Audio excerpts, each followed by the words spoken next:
My goodness. We're live once again. It's I think stream 7? D7. The Big Brother house is confused by the fact that they are being invaded by a Karibo. That's for all the UK folks who watch Big Brother. I never did that myself, but...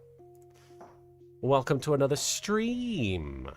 I'm going to post that I'm live, because that's something you do when you go live. It's very exciting times. Hello! Hello, folks in the chat. Good to have you here. We are a bit late. Nine Arachna, you're not late. I'm late. I'm very late. We had a bit of a late lunch, so I'm not here at my usual time of 1 p.m. PT. It's, for those of you keeping track, this is kicking off around 2 p.m. PT, so I'm a full hour. Anthalom says, don't care, gimme, gimme. That was one of my favorite lines for the new episode, was where Yami Yugi just goes, I want that castle, gimme. When I wrote it down, M3 Plus says, okay, nobody super chat. Well, so far people are obeying your instruction. But why should people not do that? Because I'll get distracted? It might happen at some point. The last video mentioned a Discord server. Is that just for Patreon? It's supposed to be for my Twitch channel. But honestly, stay tuned. I honestly... It wasn't something I wanted to put out widely publicly because I wanted it to just be for me and my Twitch audience. But now I don't know about the Twitch... I don't know if that's going to be an ongoing thing, if I'm going to go back there, but no, I will definitely open up, I'll definitely link to the Discord server at a time when I feel like I'm prepared to have that influx of people. I just don't feel that way right now. I hope that's okay. I'm going through some stuff. I'm going through these streams, for one thing, is a whole ordeal. Just because of the psychic damage that gets inflicted on me when I'm watching these videos. Upside Cloud, thank you. I feel like I'm getting mixed messages. Reverse psychology. Don't read them. Is that the general consensus? Is that how people feel? Do people not want me to read the super chats? It's okay. I understand the frustration. It's good to have you all here. Welcome. I am once again going through some old YGO Abridged episodes. I'm once again, we're in season 2, which is, okay, sorry, I got a message from my partner, I just wanted to double check. Yes, we're in the middle of season, or rather the beginning of season 2, the tournament, the Battle City tournament hasn't started off yet, although it's about to. It's pretty exciting. Battle City, I don't know how you guys feel about it. I like it. I think it's very exciting. I think it's a very cool gimmick that the whole city is turned into a big tournament sort of locale. The whole thing is part of the tournament. The city is the backdrop for people's card games. It makes a nice change of pace from trees, you know? But I've always had a bit of a soft spot for Duelist Kingdom, just because that's not where I started watching the show, but that's really where I fell in love with the show. I started watching the show during the Noah arc, the virtual world, season 3, before the finals of the Battle City tournament, and I didn't even know there was a Battle City tournament happening. So I didn't think, hey, get back to Battle City. I was just like, oh, this is cool. He's in a virtual world?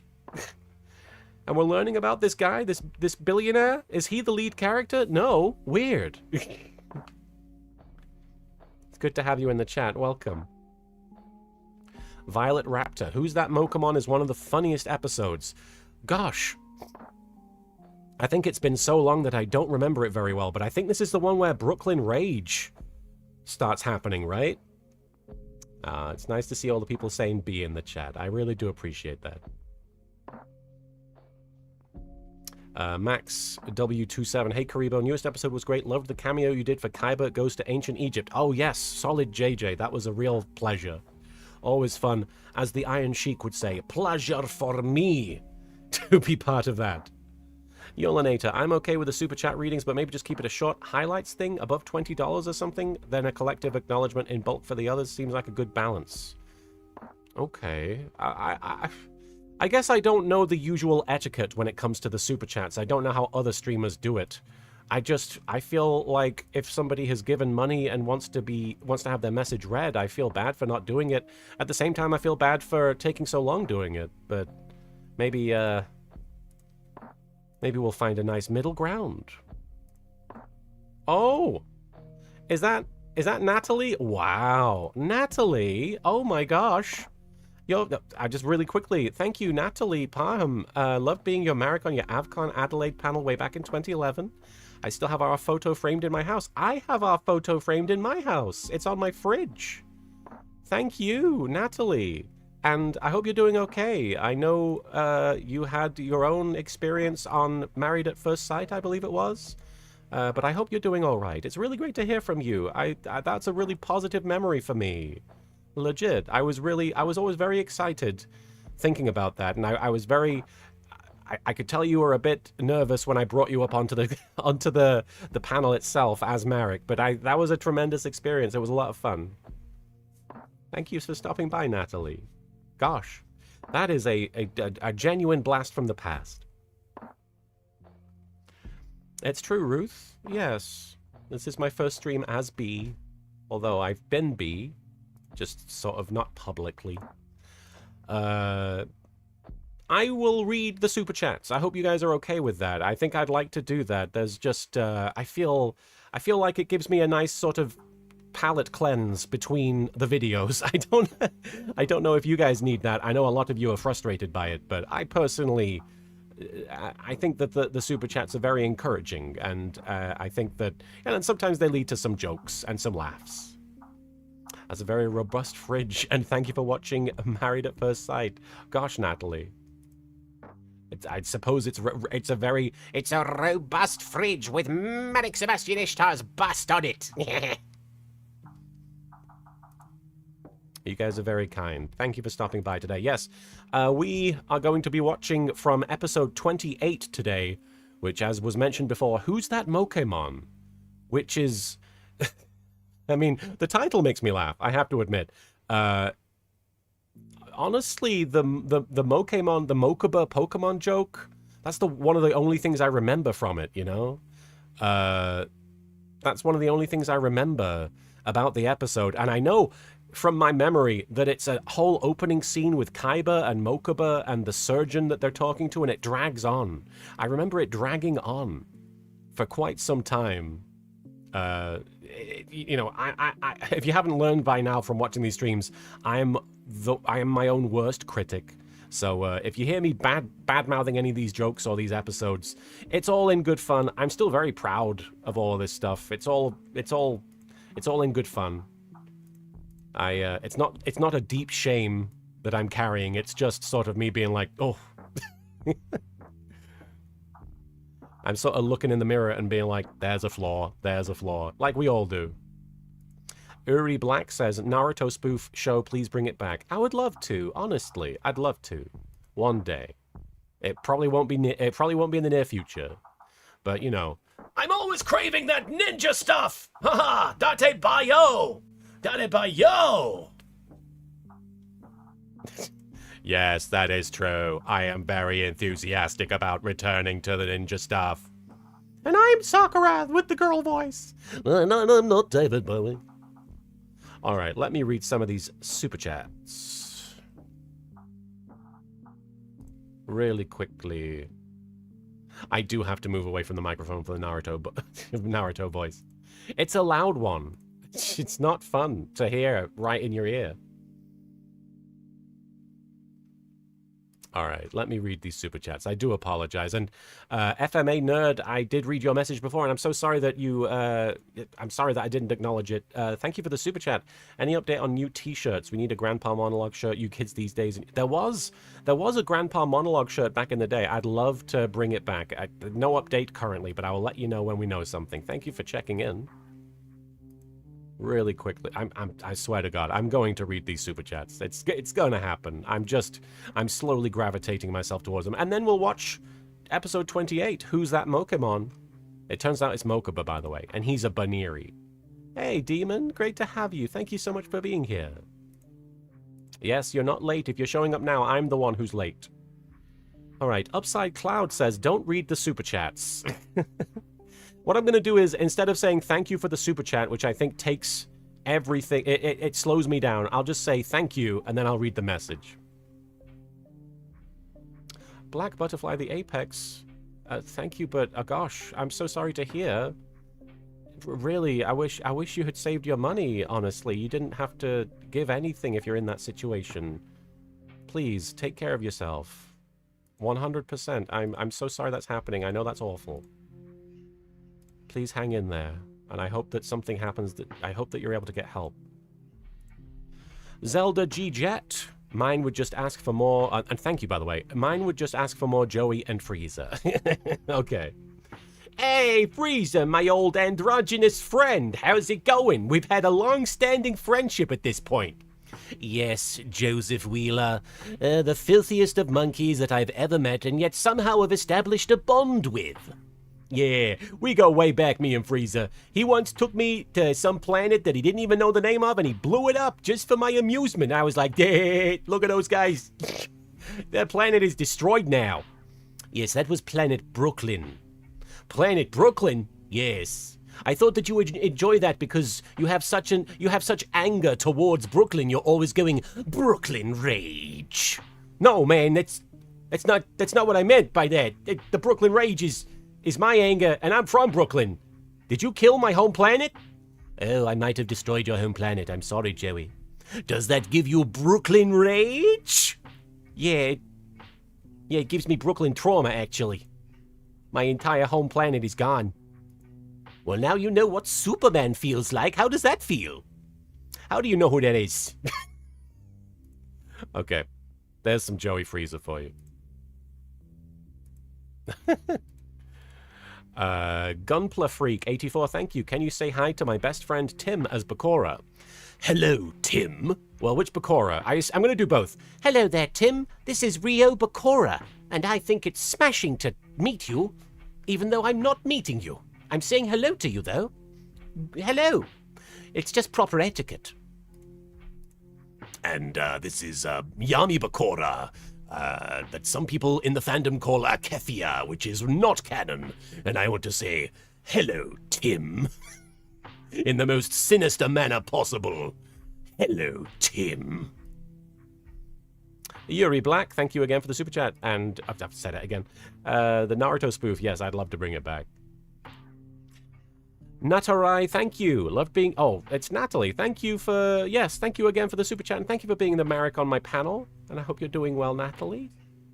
Love knowing you're still out there. Black Butterfly, thank you. Hey, Martin, big fan of yous. I'm leaving soon. Goodbye. I think that might be the same person that I was talking to just then. I'm not sure. But yes. But I hope you're doing okay. Thank you for the super chats. Gosh.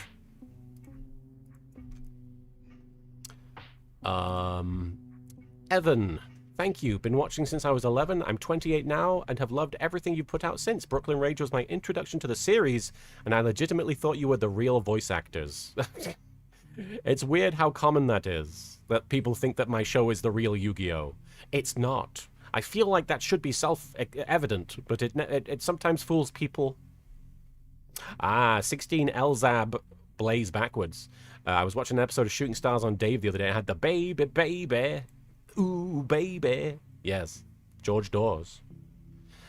Zelda. Thank you. For real, though, I came out as Zelda back in 2020. I'm so happy for you and your journey. Oh, gosh. Thank you, Zelda. It's very kind of you to share in that and to share your experience. And I'm quite intimidated. Oh, my mic is pretty quiet? I'm so sorry. Are you guys struggling to hear me? I'm so sorry. Apologies. I had it turned... I've got it turned up. It looks... Maybe it's because I've turned my head. I'll get closer. I apologize for that. Is the mic quiet for everybody? Oh, the mic is fine. Okay. It might be your volume. It might be your volume. You might need to turn it up a bit.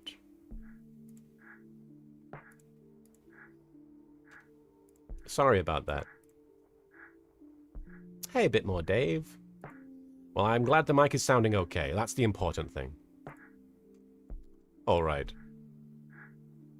But thank you, Zelda, for sharing. I don't know I don't know how to talk about it, honestly. It's not something that I felt very compelled to sort of speak on it on Blue Sky, but I'm going by B now. Anyone who knew me as Martin or knows me as Martin, the name that I'm using now is B.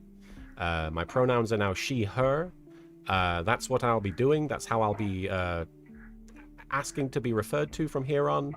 I want to be clear that I understand if people don't remember to do that. If people don't want to do that, I want people to do that, but I can't control other people. But I'm really excited and also scared to share that with people. It's something that I've been going through privately for a while. But thank you for being here and for sharing in that, Zelda. Seriously. And thank you for being so supportive and helpful and encouraging. Leanne, thank you. Love you. Would love to hear how characters would react to heated rivalry, Yugi and Kaiba because rivals, and Bakura and Marek because gay. I haven't seen the show. All I know is gay. All I know is gay. All I know is gay. All I know is that there is gay. And the gays are gay. That's all I know about it. So, you'll have to forgive me for not... I genuinely... I'll come up with something with Yugi and Kaiba.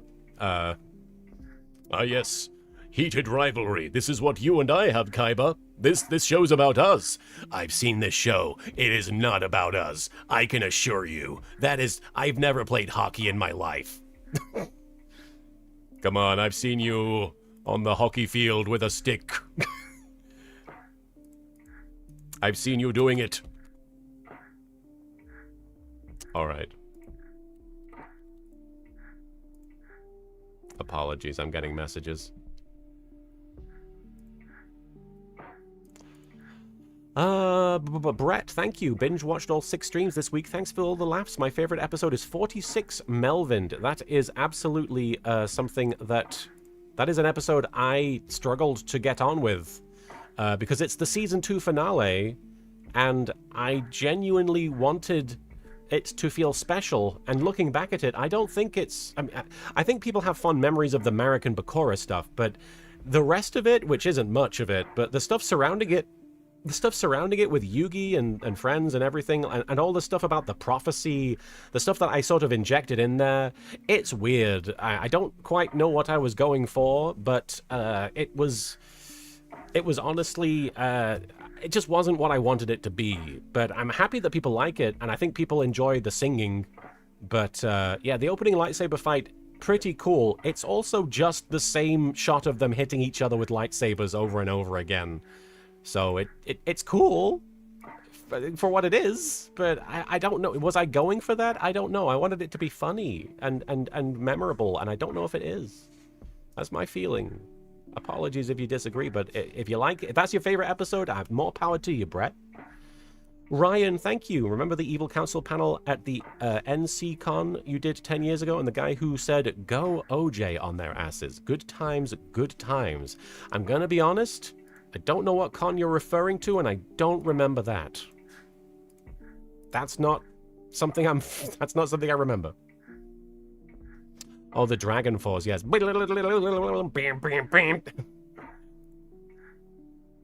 It feels cool, but then you realize there's not much going on.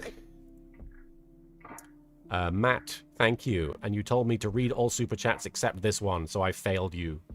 Katie, thank you. And I appreciate it. I think I acknowledged your super chat earlier. Thank you again.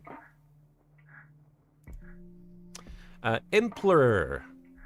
Imp LR. Hi B, I've been working on an abridged script for the OG Devil May Cry anime. Do you have any advice? I've never seen the OG Devil May Cry anime, and I've never played Devil May Cry. But having said that, make sure you're having fun with it. I'm going to be honest. Can I let you in on a secret? Don't worry so much about it looking perfect. Don't worry so much about it being edited like an expert would edit it. Make sure the script is strong, though. Have fun with it more than anything, but if you've got a strong script, everything else, in my opinion, is kind of secondary. You're gonna have people comparing you to other abridged series, I guess, at this point, because it's been, you know, as we know, 20 years since my thing came out. But don't worry about that. Don't compare yourself, and don't let other people compare your stuff to theirs. You are unique, and that's what's special about you, and that's what you bring to the table. So have fun with it. Make sure you like the script more than anything. Lord Law, thank you. Probably going to catch most of this on VOD because time zones, but so happy I got to drop you a few bucks. Well, you're very kind. Started YGO Abridged when there was a single-digit number of episodes, and 89 was amazing. I'm glad you liked 89, honestly. I'm glad you liked 89, legit. I tried very hard to make sure that it was a good episode, and I think it turned out to be a very good episode, honestly. I'm not a big fan of the tournament. I'm not a big fan of the filler arc, the Grand Championship, whatever you want to call it. I enjoy it more now because I can accept that filler is just funsies and the characters can take kind of a backseat to the nonsense. But, you know, I wanted it to feel a bit special that we had a tournament there, and that I wanted it to end with a very... I didn't want it to be sort of a wet fart of an ending. You know, I didn't want it to end and be like, well, let's get this over with. So I was really happy that it came together, in my opinion, very well for a finale for that. Yuri Black, Season 0 needs a new episode also. All of my side content needs new stuff, I do agree. Thrash, thank you. Latest episode was great. I've loved listening to your anniversary VODs. You are responsible for me and my sisters reciting entire episodes of this series at one another for a good chunk of our youth. Forever a staple. I'm very grateful to be a staple. There's quite a few super chats coming in. I'm going to read everything that's come in till now. I'm going to read everything that's come in till this moment, and then we're going to watch an episode. I don't want to be stuck in a Mobius strip of super chats. You'll have to forgive me for that. You'll have to forgive me. Anonym in the chat, that's not a super chat, but says, honestly, I quite like filler arcs in their Abridged series. Honestly, yeah, filler arcs are surprisingly fun to make comedy out of, because there's, you know, the stakes are usually very low. You don't have a lot of narrative to work with because they intentionally avoid having much of a narrative a lot of the time. Having said that, the virtual world that I first watched, that was quite the intense narrative. All right. Britt Yuzuki, thank you. About being your own worst critic, this is true for any creator who has skill and it takes forever to recover from. Yes. I say this as an academic who hates her first paper she wrote even now. Goodness. No, it kind of sucks to have that, you know, that mechanism in your head where you can see all the issues and they stand out to you more than any of the positives. There's I say old comic, I guess it is kind of an old comic at this point, but in the comic book Rage of Ultron, there's a whole bit, there's a whole part where Ultron is basically deducing that humanity is worthless, or not worthless, but humanity is the problem and needs to be taken out. And Hank Pym says, why do you always omit the positive? And I've taken that phrase with me since reading it, which is, why do you always omit the positive? Why do you choose to focus on the negative? Because of course you're going to conclude that it's worthless or that it needs to go if you only acknowledge the negative. We've not seen an episode yet, Tyler. It's all good. I'm just reading the rest of these super chats before we go live. Before we start watching. Adjective Otter, thank you. Happy 20th LK. Still remember fondly when we met 16 years ago at San Japan. Ah, I do miss San Japan. And when the audience at your panel somehow convinced you to twerk as it was all the rage back then. Good times. Here's to many more. I can tell you right now, I failed at twerking. I have no butt. I cannot twerk. That's, you know, I have no mouth and I must scream. I have no butt and I must twerk. I have no butt. It's a shame. But thank you for being there and thank you for supporting. Thank you so much for the super chat. Andrew, thank you. Would you consider doing Stardom for a return to the Mark Remark, as it is really fun promoting right now? It's a really fun promotion right now. This is where I shamefully admit I've not seen Stardom at all, so I don't know how easy it would be to make Mark Remarks out of. Because a lot of Mark Remark is sort of satirical, like mockery of the way internet culture is surrounding wrestling. The whole point of the Mark Remark, the character that I was playing, was he's very like he's convinced that he is the ultimate wrestling fan, but he kind of hates it inherently. It's hard to describe because I wasn't really playing a character. I was just sort of using that voice as a way of reading the script that I'd written. But the whole point of it was supposed to be, this is how wrestling fans perceive themselves. They're very refined, very intellectual. That's why he sounded like this the whole time.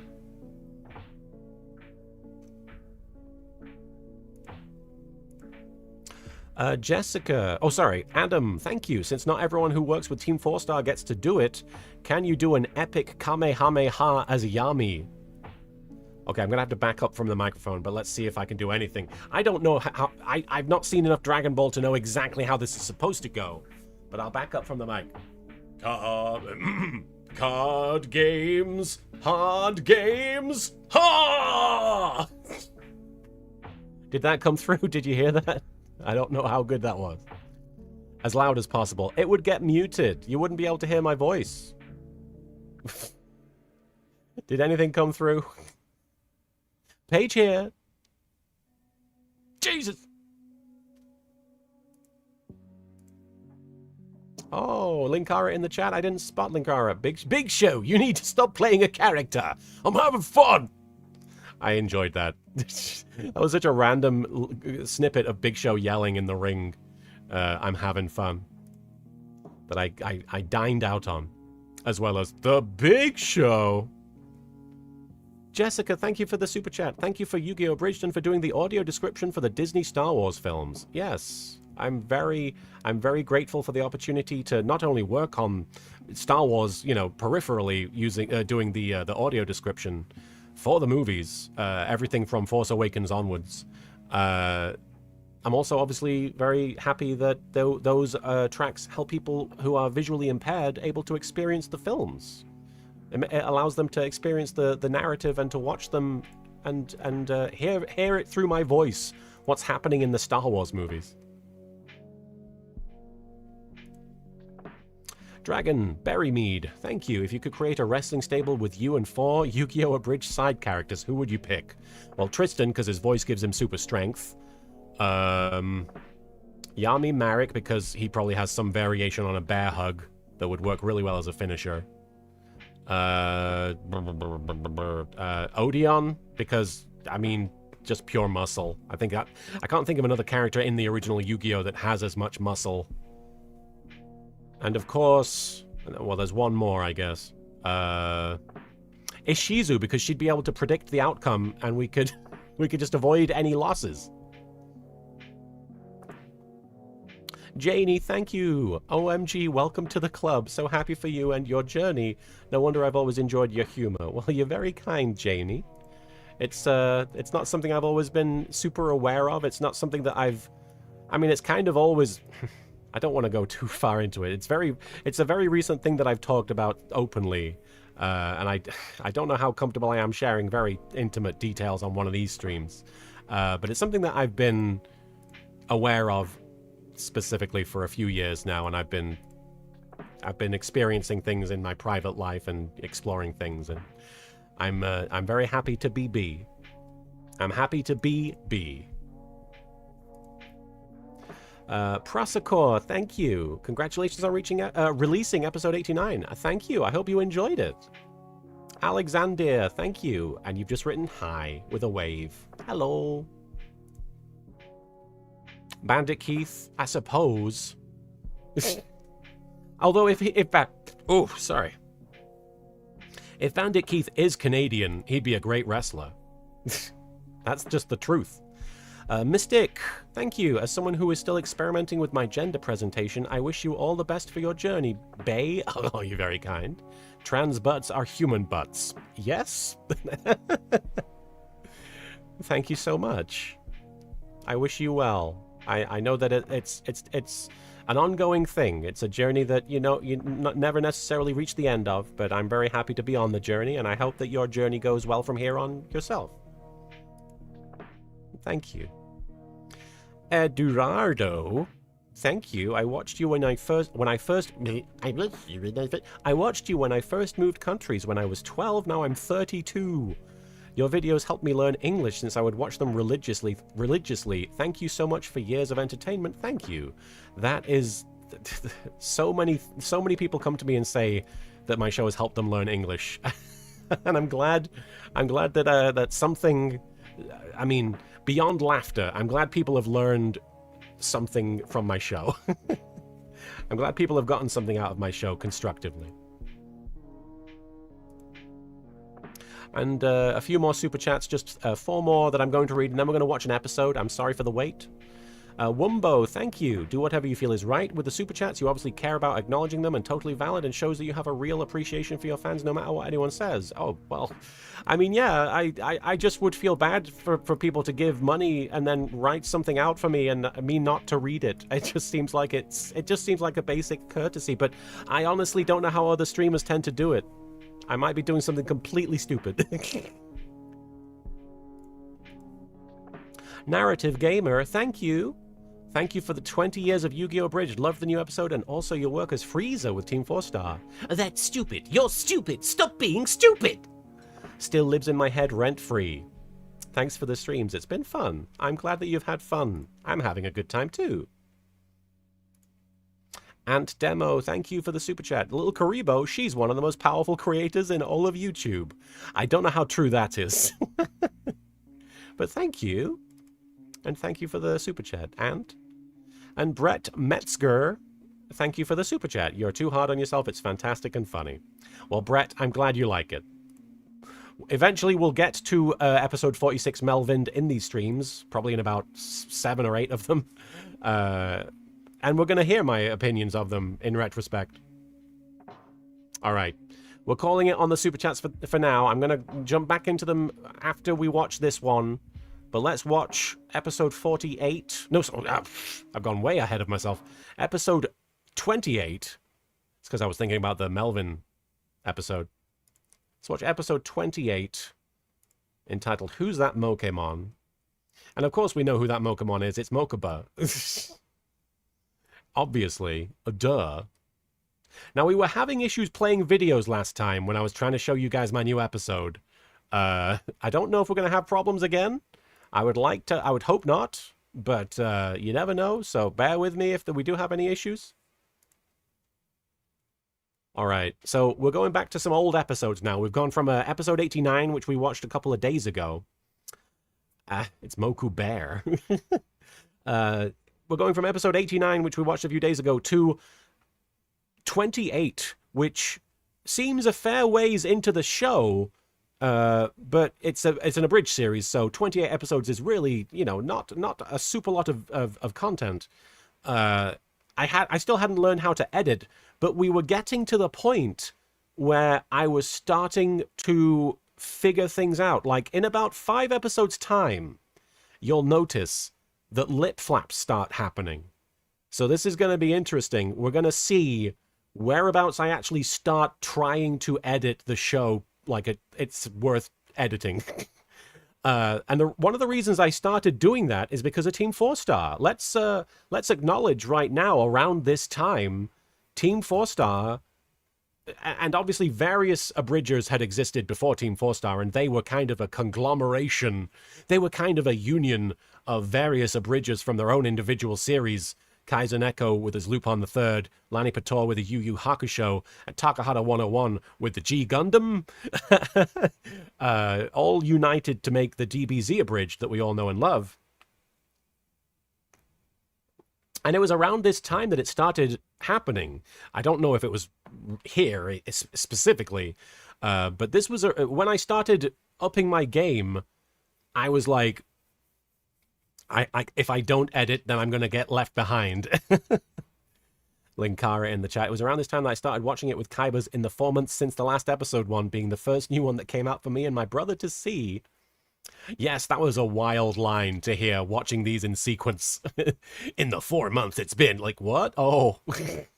4 months was a long time back then. All right, here we go. I'm going to hit play.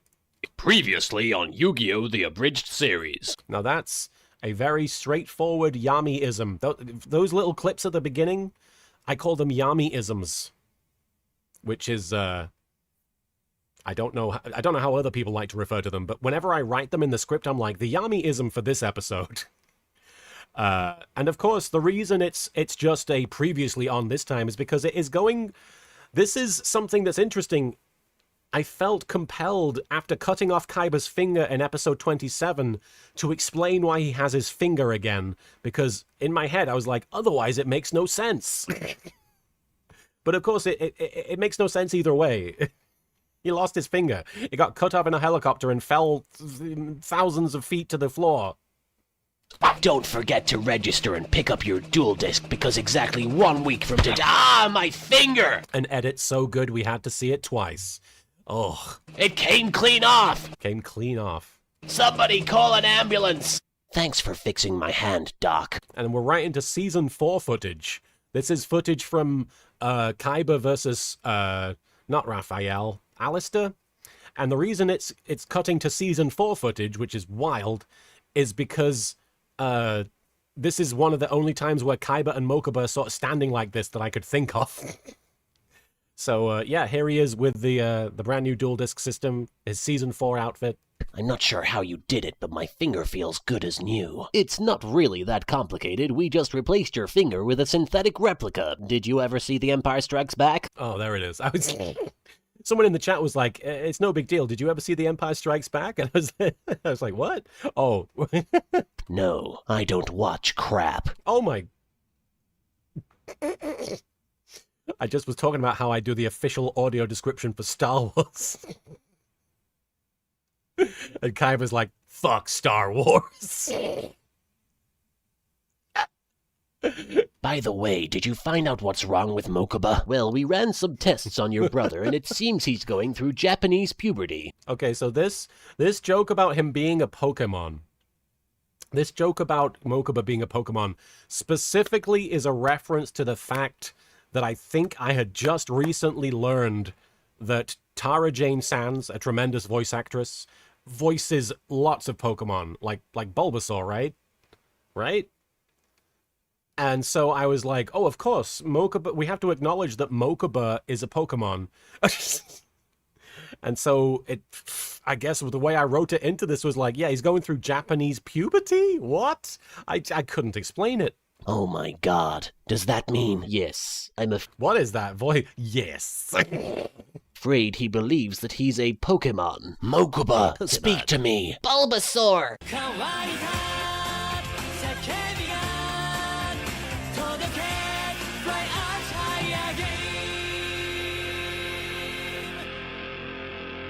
In my head, when I wrote that gag, it felt like such a great punch of it, like a punch of a joke before the opening titles. But watching it since, and I have watched it a few times since, when Mokuba goes, Bulbasaur, it sounds so weak. Like, he could have been like, Bulbasaur! Or he could have had like a face like a Bulbasaur or something. It needed a bit of extra oomph. It needed a bit of extra comedy, aside from just saying, Bulbasaur, you know? While I'm out here sweeping the floor, Yugi's inside talking to his imaginary boyfriend. Yelling into the mic again. I do think it's funny how many times we see Grandpa sweeping outside the game store. I like to imagine people just show up right after he's done sweeping and dump things all over the fucking floor. I swear there's something not quite right about that boy. I wonder where he gets it from. Ooh, that reminds me. I have a hot date tonight. Don't wait up, Yugi. What? Oh, Blackluster Soldier. How I've missed you. That sign is not affected by gravity. If I were editing this these days, I would probably make the sign like swing every time there's like a thud in the background of Grandpa fucking Blackluster Soldier. But instead, the sign just keeps swinging. I guess Grandpa is exploring his forbidden love with the Blackluster Soldier. I forgot that I brought that back. I can't believe my sister is still mad at me for spending the prize money on trading cards. The prize money? I better call her and apologize. Here it comes. I'm sorry, but Serenity can't come to the phone right now because she's about to be deflowered. Brooklyn Rage! Tristan, you take your greasy paws off of my sister. Oh, Joey, it's you. Don't worry about Serenity. I'm taking good care of her. Brooklyn if you know what I Rage! mean. Brooklyn Rage! Jesus Christ. How did people watch that? I'm no shade on people watching or even on me really, but I don't know how people tolerated how bad this microphone stuff sounded. Hey, big brother, your friend Tristan is so funny. I had no idea that he was the main character on the show. What? He was just telling me how he has more fangirls than anyone else. I'm really trying to do the voice. You can hear me struggling with it. You know, any Joey scene where he makes a noise is a good one. Like I have my issues with the way this sounds, but getting to hear Joey go, And you never mentioned that the fangirls love to pair him up with you. Anyway, don't worry about me. I'm just extremely gullible and naive. It's lucky there aren't any older men here trying to seduce me. Best of luck in the tournament, Joey. I'll stay here and take good care of Serenity with my reproductive organs. Jesus Christ. That Tristan face, though. Also, that Joey face. This whole exchange, I think I went out of my way to write something for each of these moments because their faces and the animation was just so wacky and eccentric that it felt like it needed to be comedy. But obviously the one joke that we have going on here is, I'm going to fuck your sister. Brooklyn Rage. Brooklyn Rage! Yeah. I wonder what time it is. That's one of the best jokes in the series. Yugi standing near a clock. Anytime Yugi stands near a clock, he has to wonder what time it is, and it is one of my favorite things. It's just funny. Turn your head. Hey, Yugi. Huh? Oh, look, a pair of giant levitating chesticles. It sure was nice of Kaiba to let me enter this tournament, even though I've never actually won a single card game. That's not true. We know that you've won. You know what? We're not getting into it. My Valentine, justice for Mai. Yeah, compared to you, Joey is an expert. Hey, Weevil, it's your mom. Oh, yeah. What is he talking about? Mai? I guess. I don't know why that is. Why is that Weevil's mum? And why is he like, oh yeah? He needed reminding? So, like, listen up, dumbasses. We're, like, totally gonna win this tournament, and then we're gonna score. I think my butthead voice is somewhat better than my Beavis voice, and I'm not saying that I'm a great impressionist in this regard, but I've been doing these voices so long that since I was in high school, basically, that these feel a lot more natural compared to some of my other impressions and voices that I'm doing in the show. And that's because that's been in my back pocket the whole time. Rex and Weevil being Beavis and Butthead was kind of just a natural fit for me. Yeah, me too. Then I'm gonna, like, set fire to your trading cards. Fire! Fire! Yeah! Yeah! Ah! Sorry, it has been a long time since I've seen this, so part of me is just watching it. But yeah, no, this whole sequence with Mai showing up and then Rex and Weevil showing up and then Mako Tsunami showing up, it really was exciting for me as like the person abridging it to be like, oh great, all these guys are back and they're all talking to each other. This feels like it's a recipe for comedy. And obviously I kind of just have them say all the usual shtick, but that's what people like. And it's fun. Mako Tsunami showing up here and just putting Weevil in a chokehold immediately. Unhinged. That guy throws harpoons at people and chokes them out. And he needs to calm down. Does Mako Tsunami have to choke a bitch? What the memes. Oh god, it's him. The element of fire. Okay, that's pretty funny. Yugi just being like, oh, that guy, he threw a harpoon at me. Like, there's no elaboration on that, just, oh god, it's him. Fire holds no sway over the ocean, for it is made of water. What the hell is wrong with you, butthole? What holds no sway? Hang on, I missed that. What? What was I on about? Holds no... No. Give me the context. Bitch. Oh god, it's him. The element of fire holds no sway over the ocean, for it is made of water. Okay. Okay. That's funny to me because I just realized that, all right, Mako hates Weevil specifically because he's going fire. I was like, why is he choking that guy? Oh, he dislikes the element that he was referencing.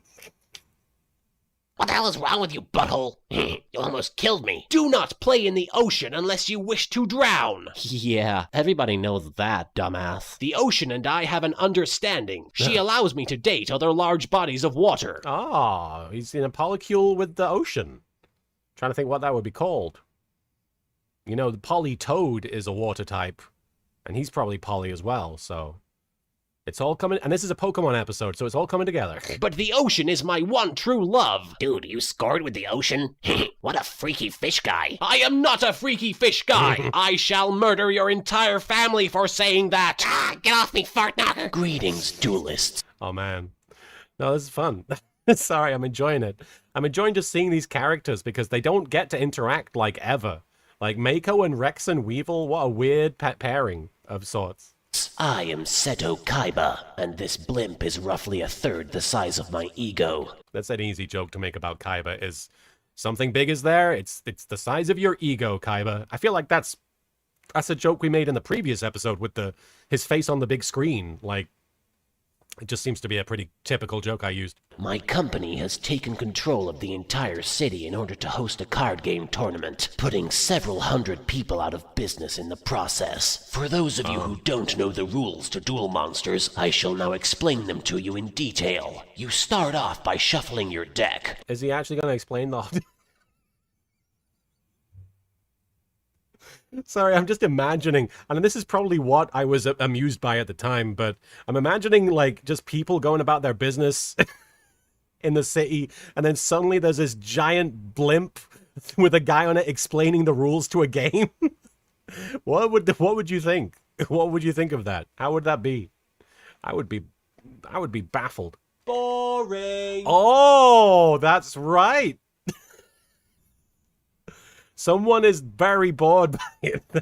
And that's... Okay, yeah, no, we're actually cluing into my train of thought as I was writing this, which is, imagine having to watch this shit and you have no interest in the game. Someone's just yelling, boring. Who said that? Who the fuck said that? I'm warning you, I'm not going to start this tournament until somebody owns up. Now who said it? Sorry, that was me. My bad. Get the hell out of my city. And then you hear very clear footsteps. That's probably one of the earliest instances of footsteps in my show, aside from Tristan walking in the suit of armor. You shouldn't be able to hear those feet in a giant city bustling like that, but the fact that you can hear them is kind of very funny. Moving right along. In this contest, every time you win a duel, you will receive a locator card. Once you collect all 6, it will reveal to you the location of the Battle City semifinals.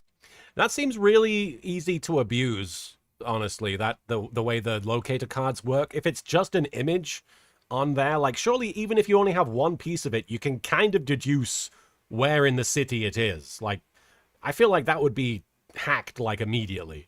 And before you ask, no, they're nothing like star chips. These are locator cards. It is completely different. Okay, I'm sick of looking at you all now, so start the damn tournament already. A lot of my oh no. A lot of my jokes back then were just like what was I trying? Oh yeah.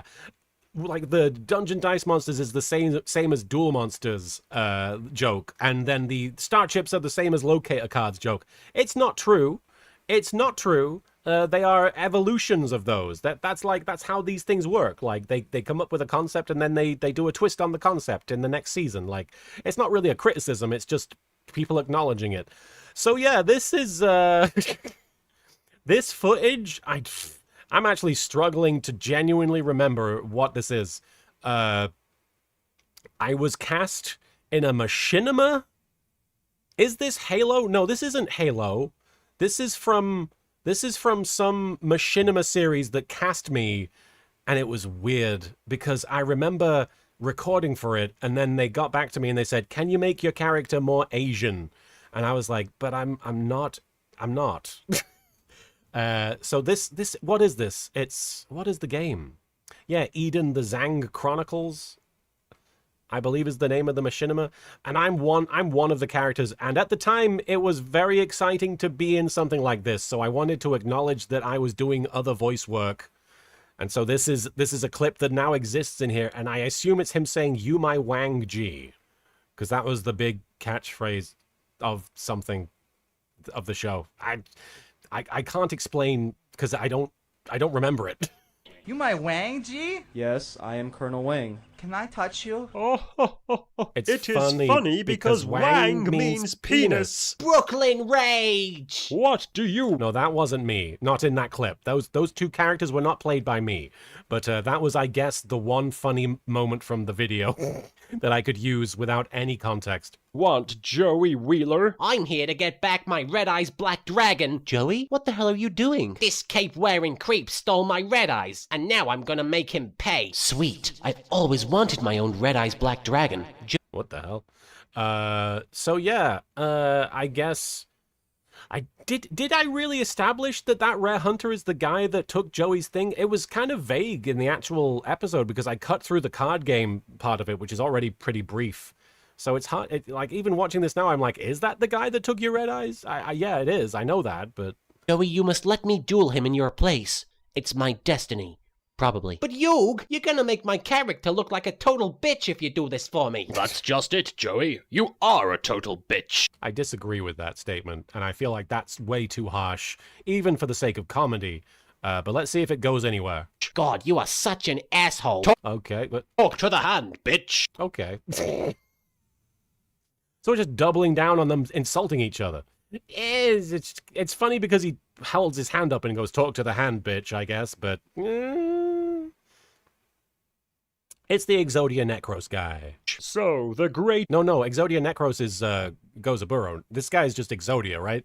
Yugi Moto thinks he can defeat a rare hunter. I don't think it. I know it. I'm going to beat you like I beat Jaden Yuki in the final episode of Yu-Gi-Oh! GX. Which is actually not established. They don't show that happening.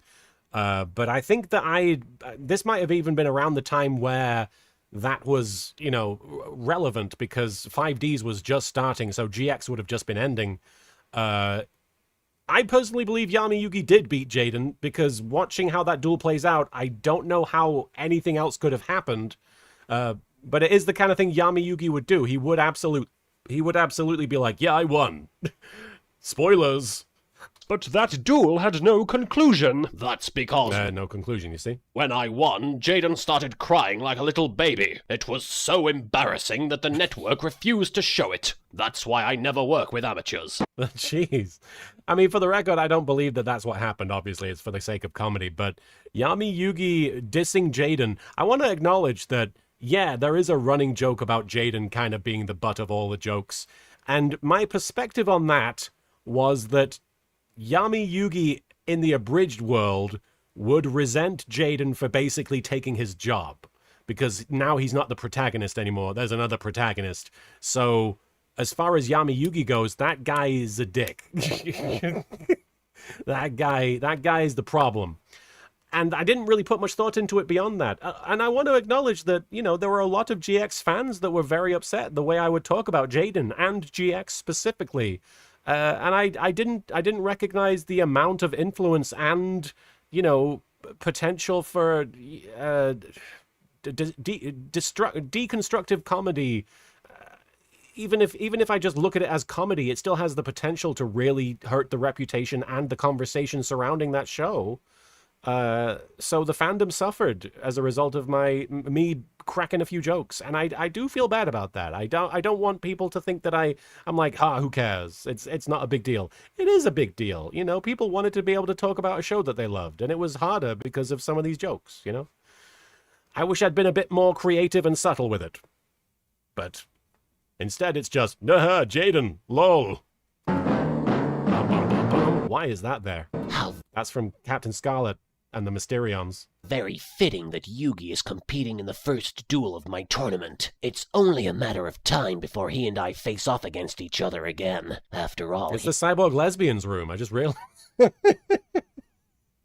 Everybody's talking about Minge in this room. he's my arch rival. The Sherlock Holmes to my Moriarty. The Kaneda to my Oh, he talked about Sherlock Holmes. He hates that guy later on. Tetsuo. The Speed Racer to my Racer X. I could go on, but I won't. I don't think he's the speed racer to your Racer X. I think that's a bit of a misnomer. Because, Kaiba, you are a direct antagonist sometimes. I don't know. Charmander, Char! Oh, he's a What Pokemon. up, Charmander? I mean, Mokuba. He's a Pokemon. Oh gosh, Fruity, thank you so much for the... Sorry, I just noticed the Pokemon thing. Thank you so much for the enormous super chat there. Thank you very much. Who is that Pokemon? It could be anybody. These days it would probably turn into a "It's Pikachu! God damn it!" joke. Who's that Pokemon?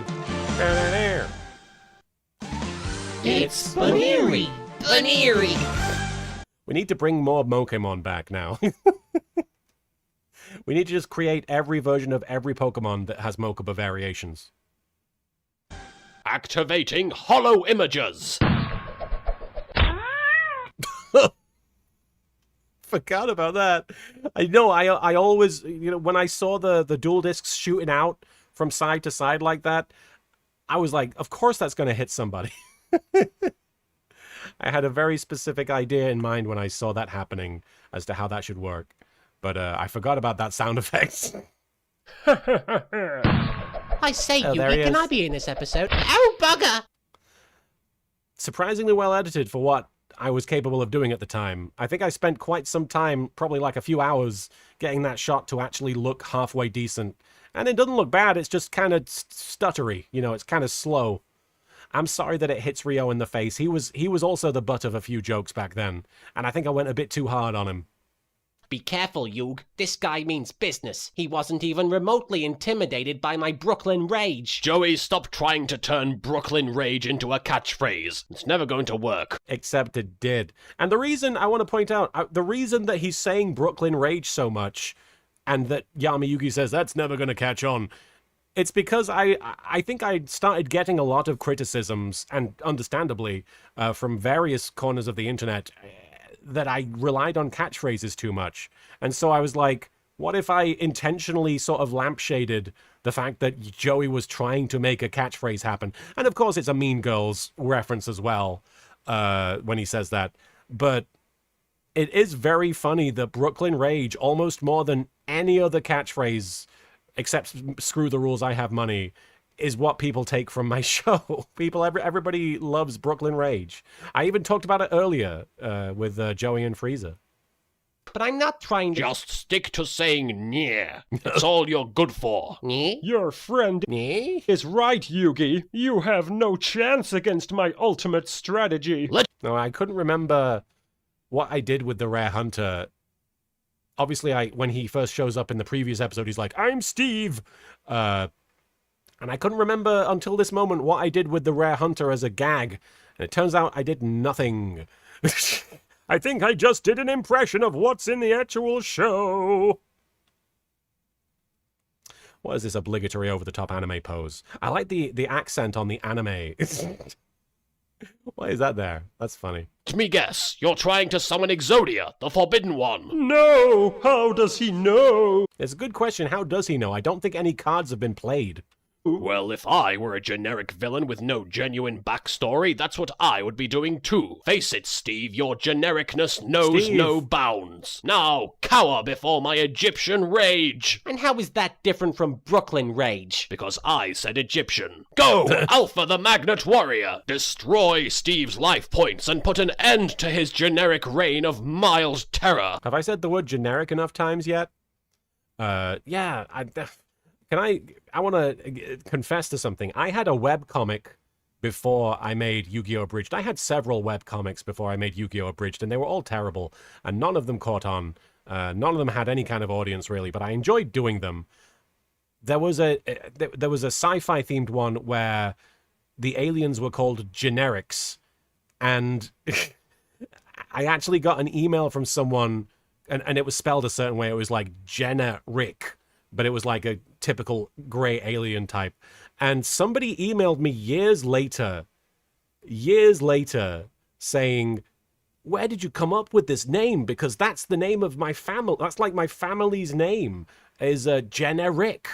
And I was like, it's a joke. It's a pun about how generic things are. He thought that there was some sort of miraculous coincidence that I'd invented this word that was just a play on generic. Anyway, it stuck with me, the word generic. Looks like Yugi won again. It sure is nice to know that my tournament has started so predictably. Come, Mokuba. I feel like stepping on some little people. Oh. Mr. Mime! Now, if he was Mr. Mime, he probably wouldn't... Well, actually, he would say Mr. Mime, wouldn't he? Because Mr. Mime does say that. I'm thinking of the Detective Pikachu version, who's like a mime. But, bloody hell. What, Kaiba there saying, I'm glad that the tournament started so predictably. Did it? I guess. Yami Yugi tearing up a guy's cards. Exodia almost being summoned. I suppose that's... predictable, is it? I don't know. We meet again, Pharaoh. Finally, after all this time, I will destroy you. Aw, crap. He's gone all Psycho Mantis on us. Allow me to introduce myself. My name is Merrick. Well, you're not going to do more Psycho Mantis stuff after he says that? You're not going to be like, I see you like to play Yu-Gi-Oh! Oh, God. Where did it go? Previously. No!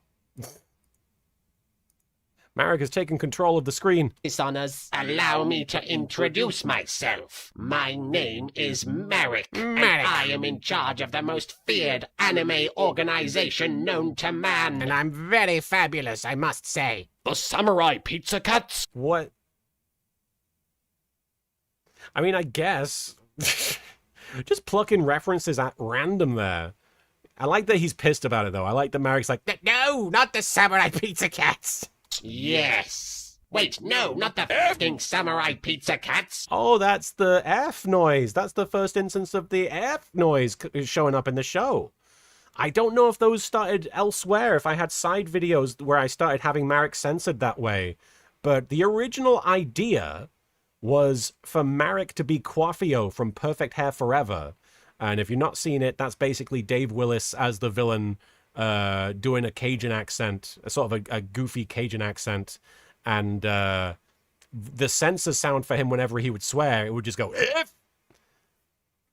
So I was just aping that. I was just using that. But the idea of Marek being that character was removed pretty quickly because I couldn't do the voice. So I ended up using it for darts when I found someone in Takahata 101 that could do the voice and was very funny doing it. Yes, that was the idea for Dart's Straw Hat, but it was first considered for Marek, which is why he still incorporated the F.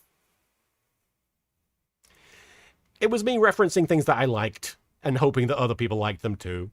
I'm talking about the rare hunters. With their help, I shall steal that which is most precious to you. You'll never claim my Millennium Puzzle. Who said anything about your puzzle? I want your screen time. Oh. That's far more valuable than your fucking puzzle. Okay, no, it's funny. It's funny to me just because Marek is kind of being played, I'm using the word, you know, in a specific context. Marek's kind of being played straight here, and then he's just swearing and going F every so often, which kind of works for the moment. I thought you wanted to kill me. Yes, Wait, no, I don't want to kill you. I just want to destroy you a little. Jeez, talk about overreacting. Well, could you please make up your mind? I'm having a little difficulty understanding your evil motives.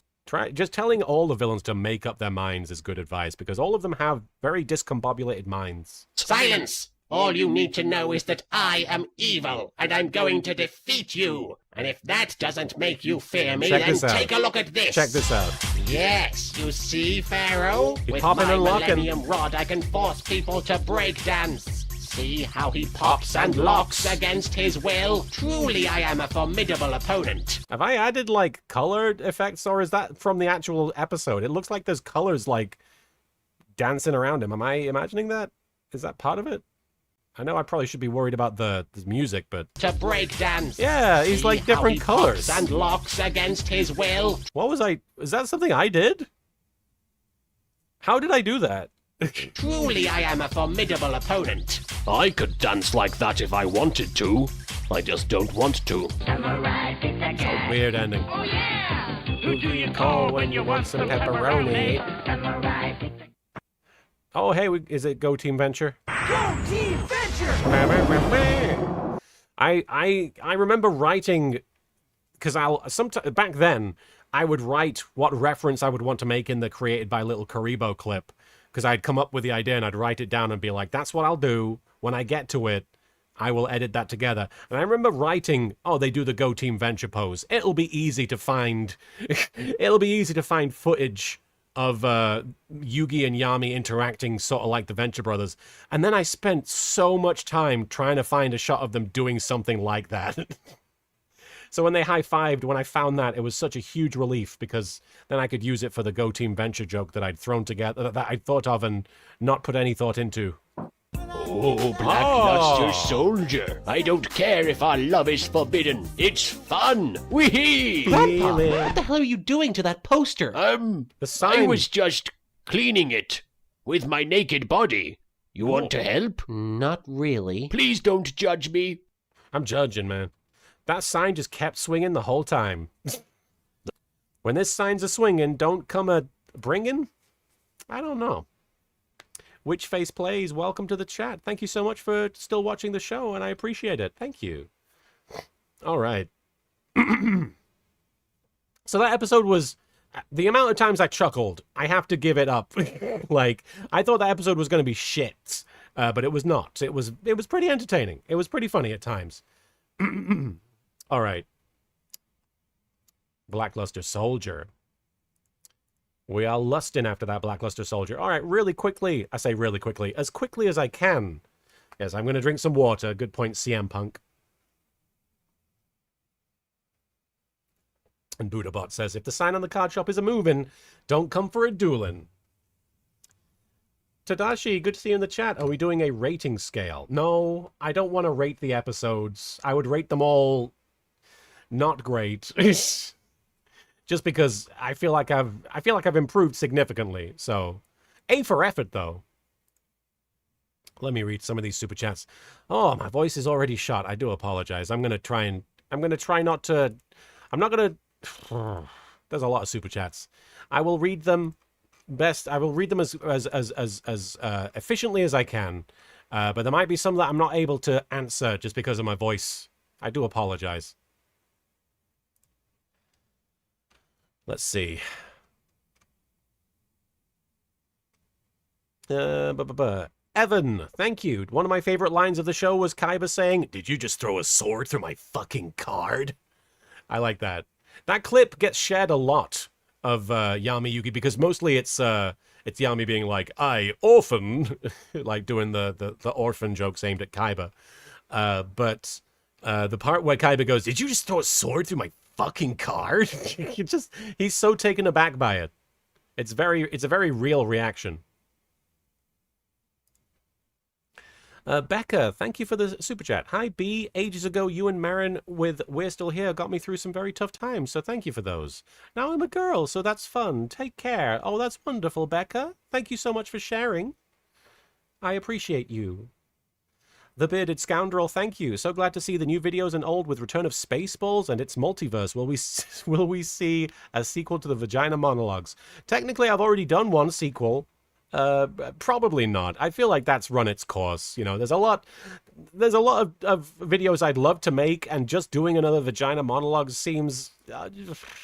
unless I'm really out of ideas. If you see another Vagina Monologues out there, it's because I've not got anything left. It's because I've given up. Or it's because everybody asked me to do it.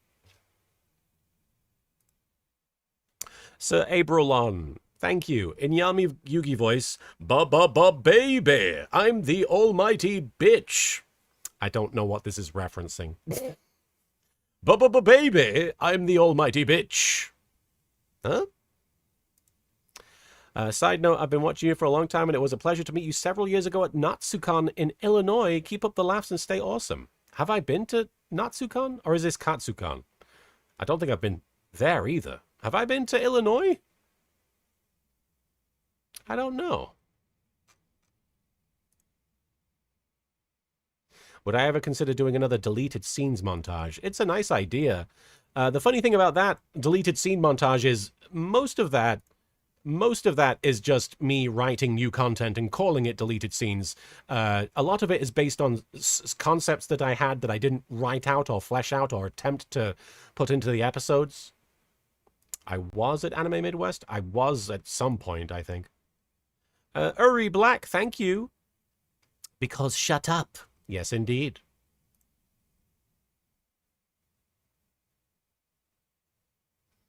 I'd love to do more Season 0 and BBQ.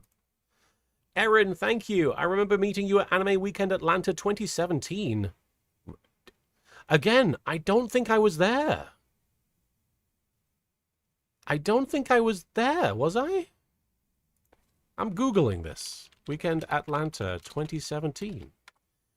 Every time someone comes to me and says, "I was great meeting you here," I'm like, I wasn't there. Is somebody pretending to me?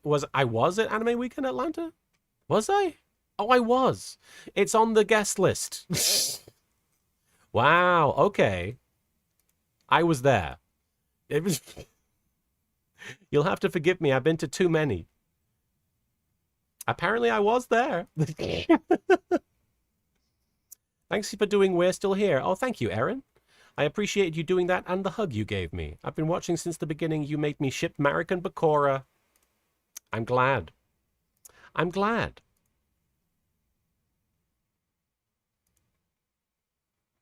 Marek and Bakura is the ultimate ship. I will go down with that ship. Uri Black, thank you again. Say Brooklyn Rage in Yami's voice. Okay, it's going to be weird, though. Brooklyn Rage! I have never been there. I've never been to Brooklyn. Brooklyn is not part of Egypt. Rangers and Riders, thank you. How we be, B? Loved the new episode and Road to El Dorado. I hear there's a hot chick. There's a hot chick in that movie. Yes. I don't dislike the Road to El Dorado. However, I do feel that it is just okay. It's very well animated. Rambling, thank you for the super chat. It's been 20 years. Please, somebody hand me a walker. I will hand you a walker. It is Doug Walker. Take care of him. Rubberman, thank you. Rubberman. Had to tell you, I was watching YGO Abridged yesterday. My mom overheard Tristan talking and thought I was watching Rocky and Bullwinkle. There is a bit of Bullwinkle in Tristan's voice, isn't there? Now, I will say yes, just because absolutely there is a Bullwinkle sound going on there. He sounds like Bullwinkle. Having said that, I've never seen Rocky and Bullwinkle, so I wasn't doing that on purpose. That might have been something that Sam Riegel was doing in his original performance as Tristan, but I, myself, I wasn't going for that.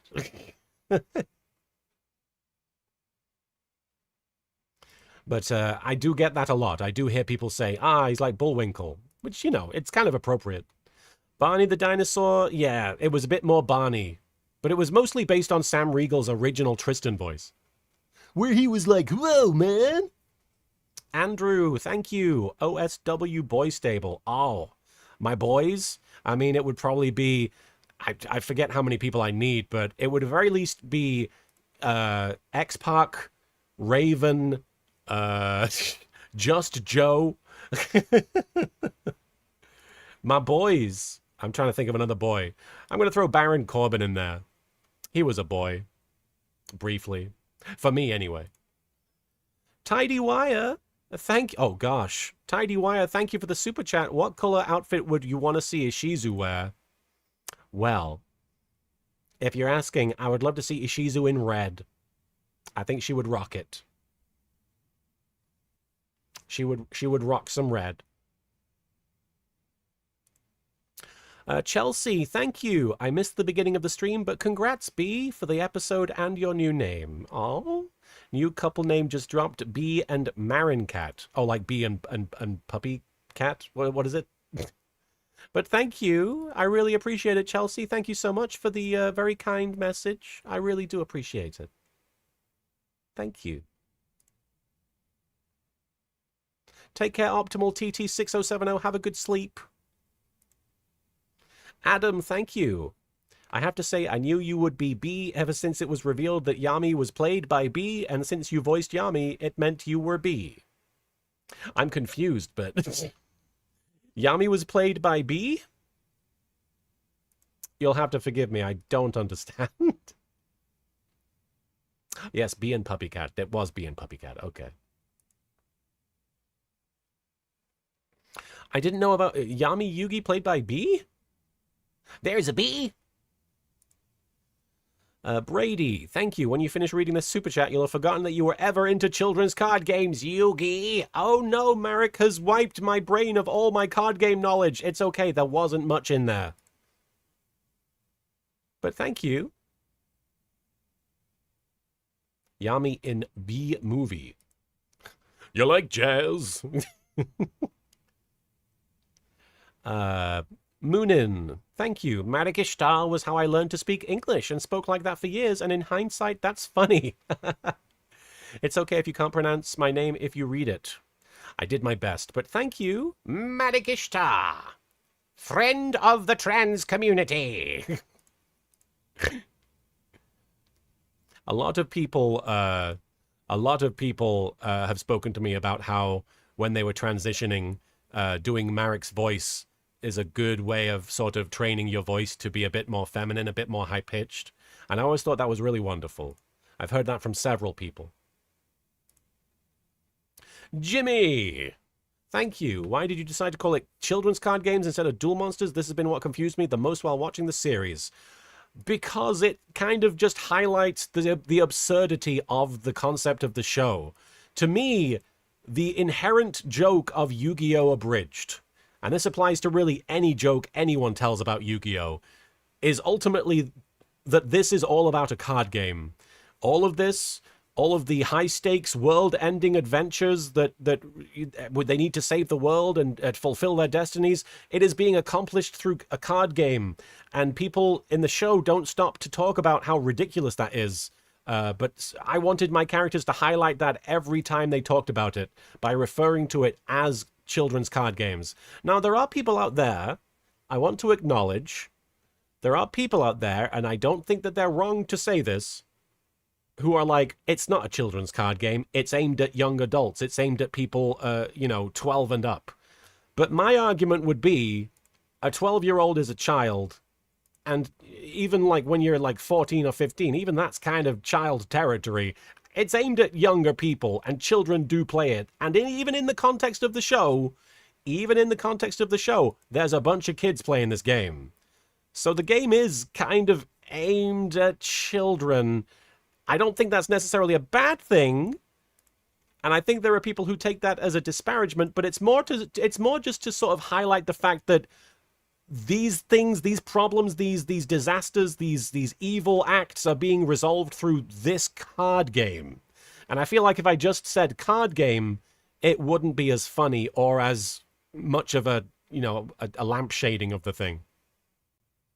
Yeah. My feeling is that it's aimed at a younger audience, therefore I think children's card game is accurate. There are people out there that are very upset that I call it a children's card game, and they're like, has he ever played the game? It's mostly adults. And I'm like, yeah. I know it is. That doesn't mean it's not that. FJ0823, thank you for the super chat. Best thing about your joke about Grandpa's opinion on cards is that he's right by current meta standards, which gives another layer to the joke. I was wondering if Grandpa would inadvertently be accurate when he said that. It's okay, I guess. Mirror Force isn't all that. That's not the meta. I did wonder about that.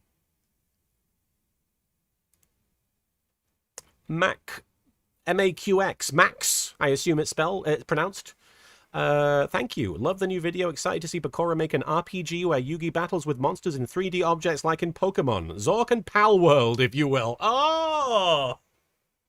Max, coming out here with some really good jokes. Thank you, Max. Bitmore Dave, thank you for the super chat, Bitmore Dave. People tolerated the mic quality because back then most people used a Turtle Beach mic, so anything above that sounds amazing. Also, you are funny. Yes, I know, I'm too harsh on myself in retrospect. The microphone was about as good as anything anybody was using on YouTube.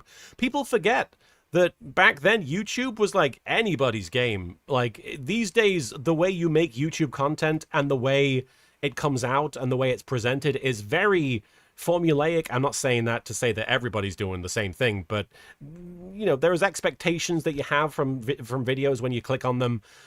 But back in the day, it was like, let's see what's on YouTube. It could be fucking anything. One of the first YouTube videos I ever watched was by that Geriatric 286. I forget what his name was. But he was basically just an old man talking about his life. And that was riveting to me. And it was just a blog. It was just a blog of an old guy. So the fact that anybody could make a video was, you know, encouraging to a lot of people and to me. So yes, I think everybody did kind of tolerate the mic issue or the mic quality because it was kind of part and parcel of being a creator back then, was you worked with what you had. Thank you, Sakura Rose Creations. You're very kind. Rangers and Riders, thank you. And Polypool, there you go. A Polypool. Not to be mistaken for Pontypool. Dragonberry Meat, thank you. Mako, Rex, and Weevil need a sitcom. Just one side of the apartment is all ocean, and the other side is bugs and dinosaurs. The Odd Thruple. Sir Straw Hat. Old acquaintance Sir Straw Hat, thank you for the super chat. Thank you for the super hat. So considering he could reserve most of the city for this, and the fact that Aigami says you need a dual disc to live there, does Kaiba Corp own Domino City? I think at a certain point you could say that, yeah. I think Kaiba Corp is basically... It's probably not literally owning them, but for all intents and purposes, yeah. Did he reserve most of the city for it? Like, is that established in the actual anime? I think it might be in the manga, but I feel like in the anime, it's almost just like this thing is happening and it's inconveniencing everybody. And it's not like he reserved the city for it. He just is like, it's happening whether you like it or not. He reserved the city, really?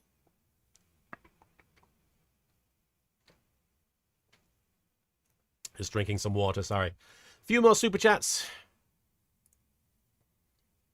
Olickle, thank you. Sending love from Australia. So glad I woke up early. Like many others here, YGO Abridged has helped me through some tough times and personally made me 25% funnier. Thank you a million for what you do. Oh, no worries, mate. Thank you so much. I really do appreciate the support, and I love the folks in Australia. I've had the honor and the privilege of going to Australia a few times while doing conventions and such, and everybody there's so nice. I was really quite taken by it. Thank you so much. I'm happy to have made you a quarter funnier. Adam, thank you. Yugi actually beats Jaden definitively. After the duel, the episode cuts to Jaden saying, Yugi, you've inspired me to keep improving. Yeah, but you could argue that him winning could still lead to that line. You could be like, Yugi, my defeating you has shown me that I can still improve and get better than the best. You could argue that, but I'm actually on board with what you're saying. I do actually believe that that Yami Yugi definitively won. Yeah, I think it just makes no sense otherwise. Ball and shit 543. Thank you for the super chat, the pooper chat. I get Kaiba tell me never stop screwing the rules. Sure, never stop screwing the rules. Ball and shit. Never stop screwing those rules. Fruity, thank you so much for the $100 super chat. I saw it as it came up in the chat and I was blown away by it, but thank you very much. Thank you so much for pouring your heart and soul into this silly little series that has made so many people happy and inspired so much creativity across so many fandoms. I'm really grateful to be a small part of that, or a big part of that, I suppose. It's been very mind-blowing. Like, I remember back in the day when other people started making a Bridge series, I'm not gonna lie, part of me was like, what are you doing? I'm laughing at myself. I was like, I was like, hey, I was like, come on, I'm doing this. And it's so stupid in retrospect. Like, it was a very brief moment in time that I was like, guys, let me have my thing. But absolutely, no, for like at least 18 years, I've felt very, very humbled and grateful and overjoyed that other people took this silly idea of making the parody and shortening the show and doing your own voices and, you know, applied it to so many other series, and it allowed so many people to stretch their vocal legs. That's weird, vocal legs. It's allowed so many people with such incredible talent and skill to showcase their abilities and become names of their own and surpass me infinitely. It's really wonderful. I'm really grateful for that, and to have seen that, and to witness people take something that I started and run with it. You know, it's been really, really exciting and cool. And thank you so much for your super chat and for your enthusiasm. Thank you. Hexalin, thank you. Here's to 20 years. This entire series has been part of my autistic vocal stims for as long. Hell, since it started, I married, then transitioned. Yeah, it's been long. Thank you for everything, Karibo. Gosh, Hexalin, thank you for sharing. And I've had so many vocal stims myself. Not necessarily from my own show, but I will admit, when I'm editing a video, sometimes I will get certain lines stuck in my head that I won't stop saying until I've finished and put it out into the ether. You could say stretch their diaphragm, sure, but insist. I like vocal legs, though. Scones and jam, thank you. Good to see someone from Old Blighty. Hi, LK, congratulations on 20 years of Abridged. I watched the series as a young teen, and it absolutely influenced my sense of humor. I'm trying my hand at writing now, so thank you for all the laughs. Well, I'm excited. I'm excited that you're setting on that journey as a writer. It's very fulfilling. I hope that you get a lot out of it, and I hope that one day I'm reading or watching something written by you. Rubber Man, the Rubber Man, thank you. I love how Joey repeats Brooklyn Rage, almost as if to force a meme. Yami saying it'll never catch on, only for it to actually become a meme. Yes, it is a self-fulfilling catchphrase prophecy. Black Han in the chat says, every time you say super chat, it makes me think you're going to say super rare ultra super card. Sir Strawhead, thank you for the super rare awesome ultra mega super card. Why not the Ash to my Gary given the Pokemon thing? Seems obvious in retrospect, right? Thrash, thank you for the super special awesome super chat. I'm going to go play card games of the Magic variety in a bit, but my inner Misty would love to know what shenanigans would happen if Marek and Bakura suddenly found themselves on the satellite of love. It wouldn't be much different, really. We spend a lot of time in close quarters watching terrible films already. And sometimes I put on Cannibal Holocaust just for funsies. That's a heck of a watch. Yes, he's shown me that movie like 10 times. I get it. It's upsetting. It's visceral. Handheld camera. They would probably drive the Mads mad, honestly. I would be scared of seeing their invention exchange. What would they invent? I have invented the shirt that shows your abs even if it covers them.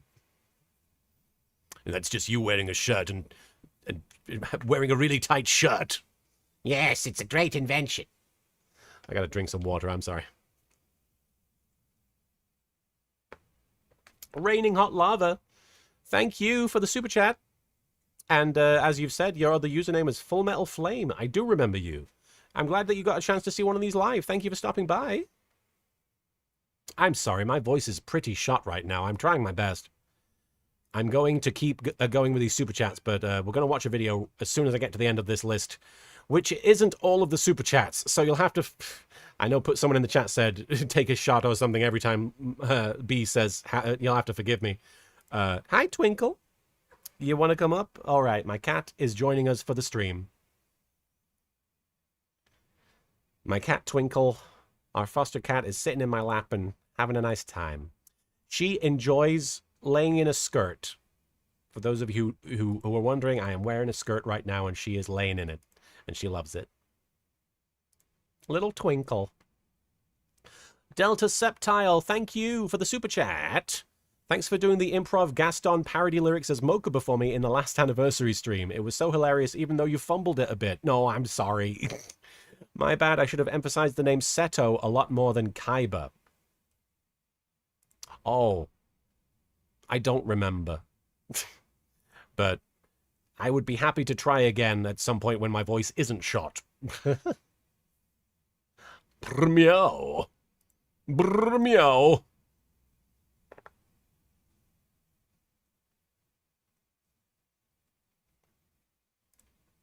All right. A few more super chats. Chris, thank you. Love the Road to El Dorado reference in the latest episode. It totally fits for the Golden Castle. I agree. That's all I could think of when I saw it. Loved that DreamWorks movie as a kid. I'm sorry if I've dissed it at any point, especially during the episode.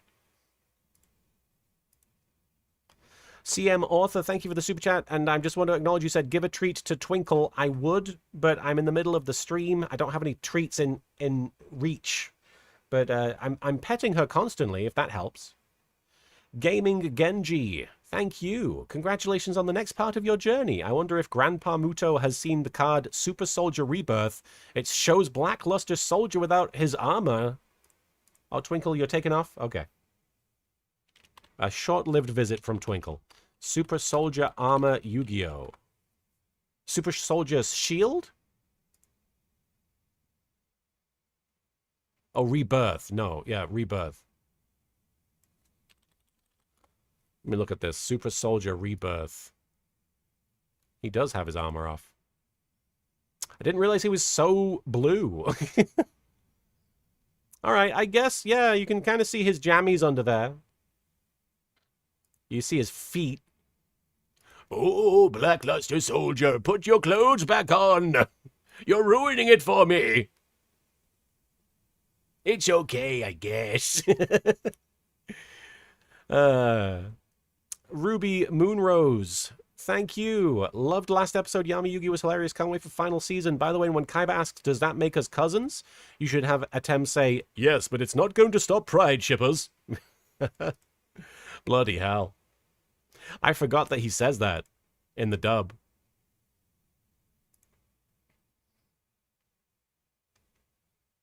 A Raining Hot Lava, thank you for the super chat. I used to donate to you top tier on Patreon for a hot minute back when you had the $400 option. Wow, that was back in 2017. Gosh, well, thank you so much for that.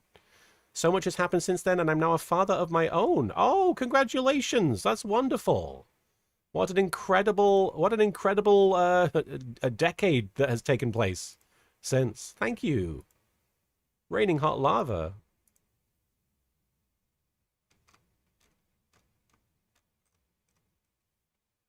Full Metal, wait. Yeah, Full Metal Flame. I just realized that it's one of several super chats that you've sent. Let me read all of these super chats that you've sent all in one go, because otherwise I feel like I'm not doing you justice. There's so many super chats. I'm sorry.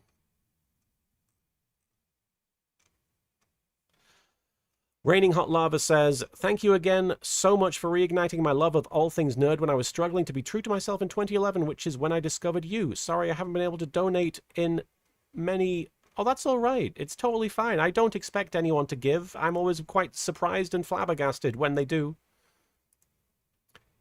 Years now, life has become so expensive and hectic that it feels like I have to squeeze every penny I can. Hope you're still doing well. Oh, gosh, I really do appreciate it, but please know you don't have to give so many super chats. I do really appreciate your generosity, though. Also, I wanted to ask you how you felt when you were asked to help raise money for Chris Ayres with all the other voices of Frieza doing the Night Before Christmas read-along. No, that was one of the greatest honors of my life. To be amongst all the different Frieza voice actors, all the notable Frieza voice actors, the ones that they could get. No, it was so humbling. The fact that Chris Ayres even went out of his way to get me involved was such an incredible gift to me. And he called me on the phone multiple times leading up to it and talked, you know, quite extensively about how exciting it was. And Chris had a way... See, I feel bad. I didn't know him very well, but I knew him well enough to know that he was a very kind and loving person. And I was so grateful and privileged to even have his ear for a moment of his life. And the fact that he thought of me when thinking of Frieza, when he, of all people, was the voice of Frieza for so many, officially, was incredible. I just couldn't believe it. And I'll never take that for granted. I'll never forget what a wonderful thing that is. And yeah, no, the whole time, even when it was just a suggestion, when it was just an idea that Chris was positing, I was vibrating with excitement. And yeah, when we were actually reading the night before Christmas on the stream, it was tremendous. I couldn't believe that I was in that group and that I was able to voice Frieza alongside all these other Friezas.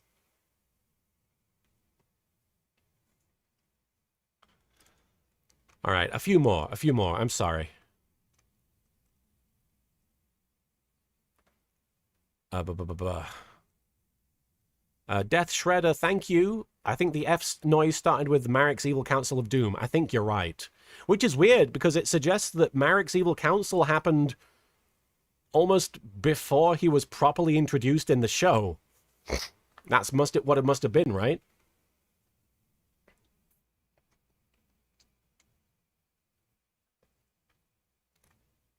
All right, I'm going to read a couple more. I'm so sorry. And then we'll watch episode 29, The Not So Super Robo Brothers, which is the Robo Brothers. Obviously. Brady, thank you. What's better to you, Pokemon or Digimon? I'm going to level with you. It's an easy answer. It's Pokemon, because I've never played Digimon, and I've not really watched any Digimon either. I've watched and played lots of Pokemon. Digimon, I don't know really anything about it. I was in that Abridgimon episode, and that was kind of fun for what it was, but I couldn't tell you a single fucking thing about Digimon. Thank you, Paul. All right, one more here. Riku. Thank you. Did anyone hug Yami Marek? Nobody that survived to tell the tale. Psychologically explains that his need to control people just explains that he needs holding. What a misunderstood character. Yeah, he just needed a hug. It'll be fine. If somebody had just hugged him, everything would have been fine. It would have ended the whole arc. Who's my favorite Pokemon? It's Magikarp. Magikarp is my favorite because it's the Karibo of Pokemon. Kind of. It's weak and useless, but it can turn into something cool. All right, let's watch episode 29 of Yu-Gi-Oh! Abridged, entitled "The Not So Super Robo Brothers." Do the Robo Brothers. Do the Robo. Swing your arms from side to side, and then adopt a baby and give it away. All right, let's watch the Robo Brothers at work. The duelists you're about to see are trained professionals. Do not try this at home. What? Don't try playing card games? All right. I done. No worries.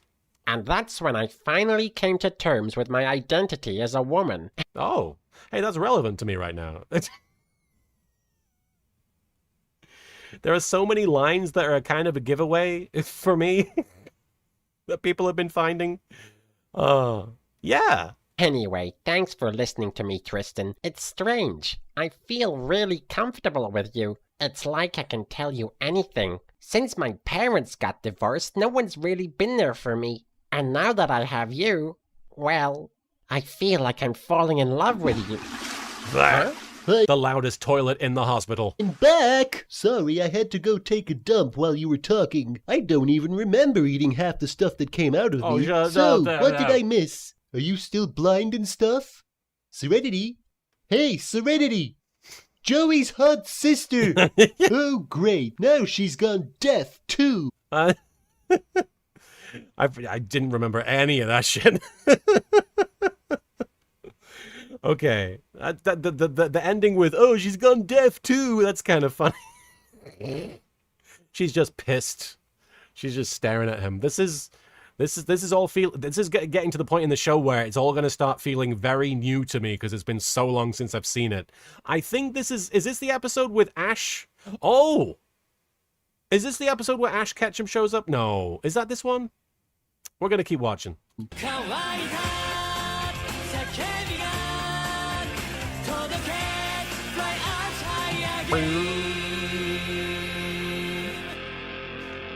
Bedinsis, what happened in the episode proper? I don't know. I feel like it's been a while since I've actually watched that one, but I'm pretty certain that Serenity isn't talking to Tristan thinking that he's there.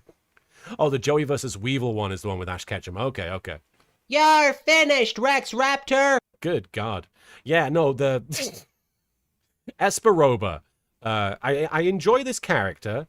I enjoy the character in the show and in the parody, but when I was writing this one, when I was coming up with what I should do with him, the only thing that I could sort of pull as a joke was he's always yelling everything, which became more of a common practice in Yu-Gi-Oh's dub, which was emphasize the stakes of the show by having everybody yell everything. And Esperoba was very notable in that he was always talking like this. I don't even think we talk about the coaster for his drink in this one, which is wild. Now, hand over your rarest monster and your locator card. That actually sounds way more like Esperoba than the voice I would do later for him. But I think it's funny regardless. Damn it. Now I'm never gonna score. Being a minor character sucks. Oh, that was the bit where he's like, coaster for your drink. He said it silently. He said it to himself in his head. Yeah, this card doesn't make it. This card doesn't deserve a place in my deck, but it might make a good coaster for my drink. What's up, Rex? Weren't you paying attention? Little Bugs Bunny reference there, because he's got that voice going on. Butt munch, I just got my ass kicked by Charlie Brown. And what's so special about him? The name's Esperoba. Oh, I'm pitched up. That's what's going on. Can you hear that? Oh, that's cheating. Martin of 2007/2008. Back when you were called that. Sorry, B is what I should be saying. It's because I'm used to saying it on the streams. B of 2007/2008. You shouldn't be pitching your voice up. That's cheating. At least I feel that way now.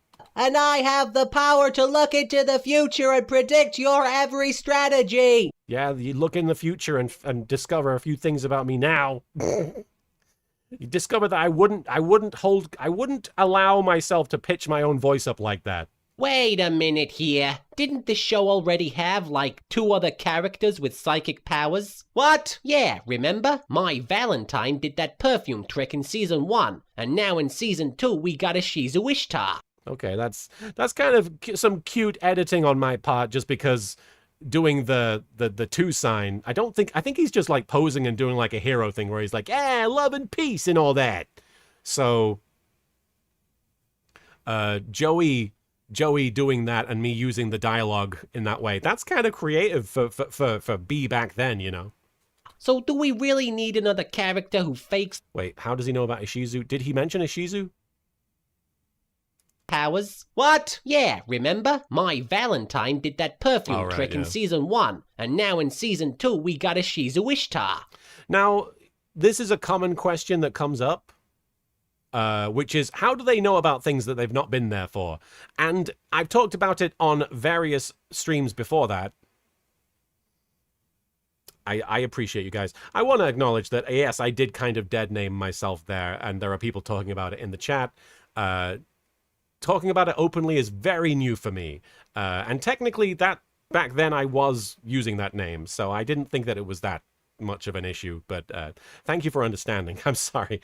But yes, in order to explain why Joey knows about Ishizu, it's the same reason they all know that they're in a show, you know? It's the same reason that they all know that the music is playing when it's not actually playing in the scene. My take on the humor, my take on the comedy, is very much inspired by things like Tiny Toon Adventures. I don't know if this makes sense to you because you might not have seen it, but Tiny Toon Adventures frequently did parodies and had kind of a meta comedy nature to it, where the characters would literally pull out the script and look at it and reference it. Like they knew that they were in a TV show. So I was very influenced by stuff like that, where I was like, it's funny that they know that they're in a show. That makes it funnier, and it allows you to sort of poke fun at the issues with the show, or sort of look at the audience to be like, this is dumb, isn't it? And so I really did enjoy getting to do that with Yu-Gi-Oh! Abridged. Having said that, and I think that this is a good thing, many other abridgers, like Team 4-Star, etc., have approached it very differently, which is like everything sort of is taking place in the context of the story as it's supposed to, as it's being told, and the characters don't have this sort of preternatural knowledge about things that they shouldn't know about.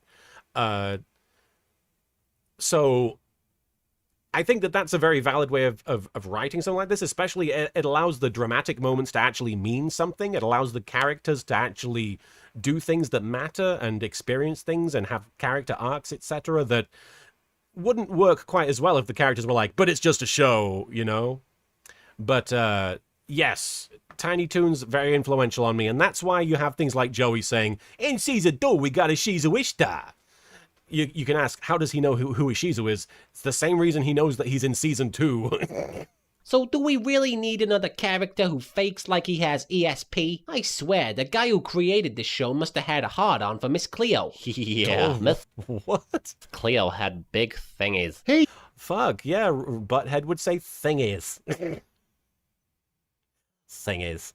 Hey, Jailbait. I mean Serenity. Good God. I got you a present. Can you guess what it is? Is it a cure for my imminent blindness? Nope. It's something even better. It's a computer. With this, we can log on. Computer. Whoa, I did some fancy editing in Photoshop, didn't I? Remember the old YouTube logo and how it looked? And that it looked like this? I don't think it looks like this anymore. You got just a big red box with a white triangle in it. Bloody, but yes, I remember the computer. That pronunciation is specifically a reference to MST3K, because anytime they watch like a movie from the 80s and somebody would have a computer, they'd be like, on our computer? To dualtube.com and check out footage from the Battle City tournament. Whoa, hey, hang on. I want to look at this. Oh, is this me actually looking at... What is this? How have I done this? I must have literally created a fake page. This is wild. I must have like photoshopped. How did I do this? This is so cool. Look at the stars. You can see the star rating on the video, because back then you could rate YouTube videos out of stars, with 5 stars being the max. This is crazy. This is such a weird time capsule moment of not just YouTube, but of my abilities. Was the browser inspector a thing back then? Browser inspector? I don't think I even know what that is. That's crazy. How did I do this? Oh! B of 2008. Are we in 2008 at this point? Let me Google this. Yu-Gi-Oh! Abridged. Episode 29. When did it come out? Thank you, Abridged Fan Wiki. Oh yeah, June 11th, 2008. So we are deep into 2008 at this point. That's cray-cray. Or watch illegally uploaded movies, but nobody really does that. Yeah, good luck watching them now, I guess. Honest. You mean we can watch my big brother fighting in the tournament? We could do that. Or we could watch this music video I made with Windows Movie Maker. Oh, this is the video. This is the bloody episode where I reference my proposal to my ex-wife. Right? Because it got the computer and I decided, oh, we're going to watch lots of videos on here. Bloody hell. Oh, this is a weird moment. So here, this AMV,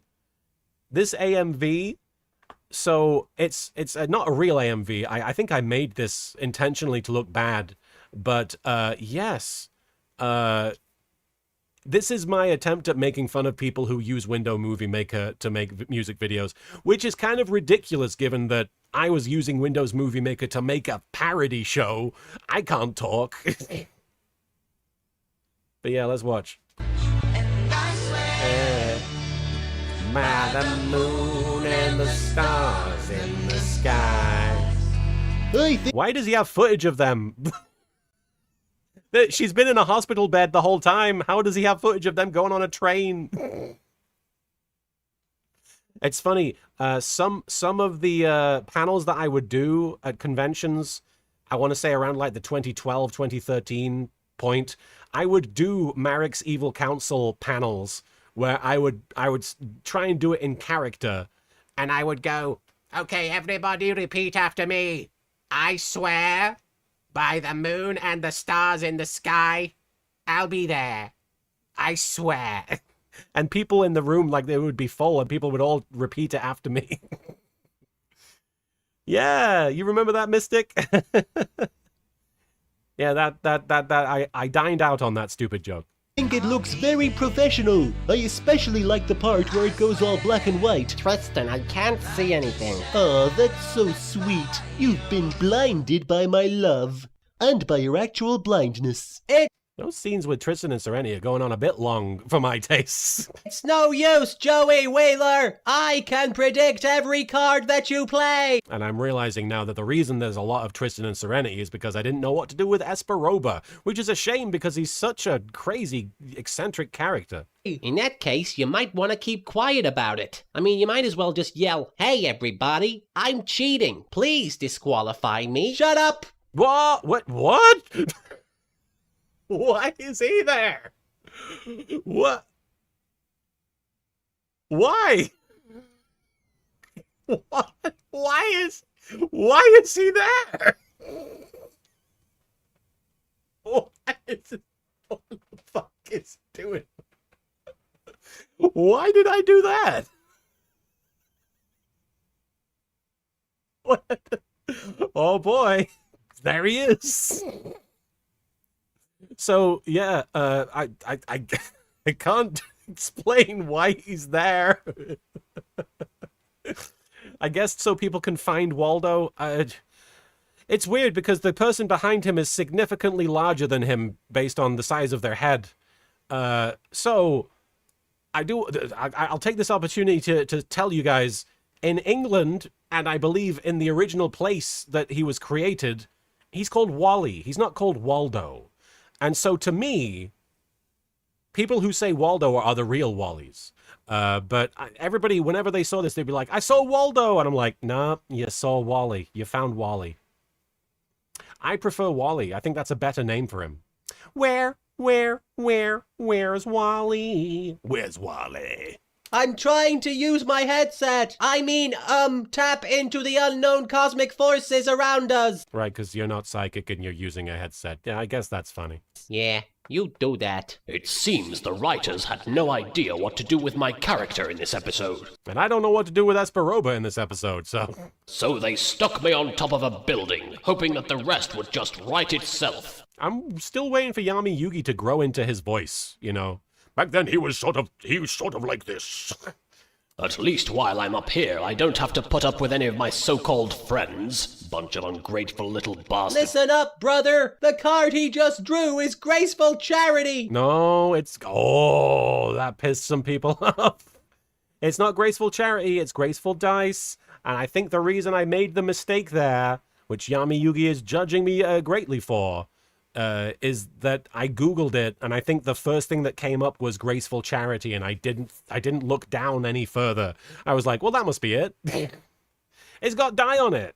It's got to be a dice. It's silly. You're right, Parodis Equilibrium. The fact that we call him Wally in the UK does mean that Oddlaw's name makes no sense. Having said that, as a kid, I just accepted it. Oh yeah, evil guy, Oddlaw, sure. Holy rah! Those guys are cheating, just like every other character on this show. And just like me pitching my voice up for Esperoba back when B was 2008 B. I could warn Joey about it, but on second thoughts, it's much more fun to watch him squirm. All right, sure. I mean, yeah. Hey, Joey! Look at that crowd. It's so concentrated. It's wild. Try Like, there's just loads of people in that one pattern and then nobody. summoning your red eyes. It's like a weird zombie situation. Oh wait, you can't because it's mine now. I got it, you don't. Yeah, try summoning your red eyes, dillhole. Shut up, Rex. Besides, I took that card from you, remember? No. It doesn't. Wait. Another edit of Rio? I guess I must have just liked that last gag so much that I brought it back. Why is he here? Say, Joey, can I be in this episode? What?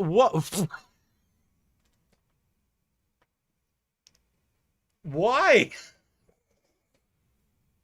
There's gonna be so many jokes that make me go, why? I don't understand. Okay. The Thwomp is still called Thwomp in the UK and the US. I love the fucking Thwomp. Which game is this Thwomp from? Super Mario Brothers, the original? No, they don't have Thwomps in that one, do they? Yeah, Rio getting taken out is a running gag, but also, what? It's real random. This is from Super Mario Brothers 3. Ah. As featured in The Wizard. Oh, double bugger. The next card is... Hold it right there, cheaters.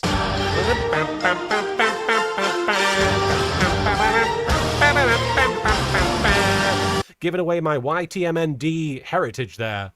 I created a bunch of YTMNDs back in the day, and one of the memes on YTMND was just putting Le Epic Maneuver or whatever, Epic something maneuver, and playing that music right there. The only person who gets away with cheating is my big brother. Please, mister, we're only doing this to help out our brother. I love and hate the Esperoba brothers just because they all are the same person with various weird qualities. Like, this guy is just pathetic. There's baby Esperoba. There's diabetes Esperoba.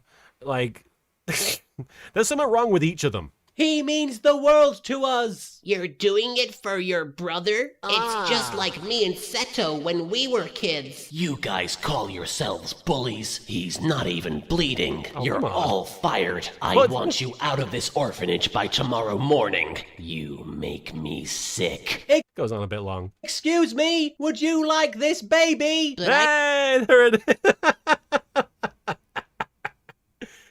So that is another example of me doing something completely randomly, but honestly, it's one of the funniest jokes. I don't know why. The fact that they're just so ready to give their baby away. They're just like, do you want the baby? I think that's really funny. A lot of these, obviously, like with Wally and the Thwomp, I'm kind of just swinging randomly. But this is one that really landed somehow.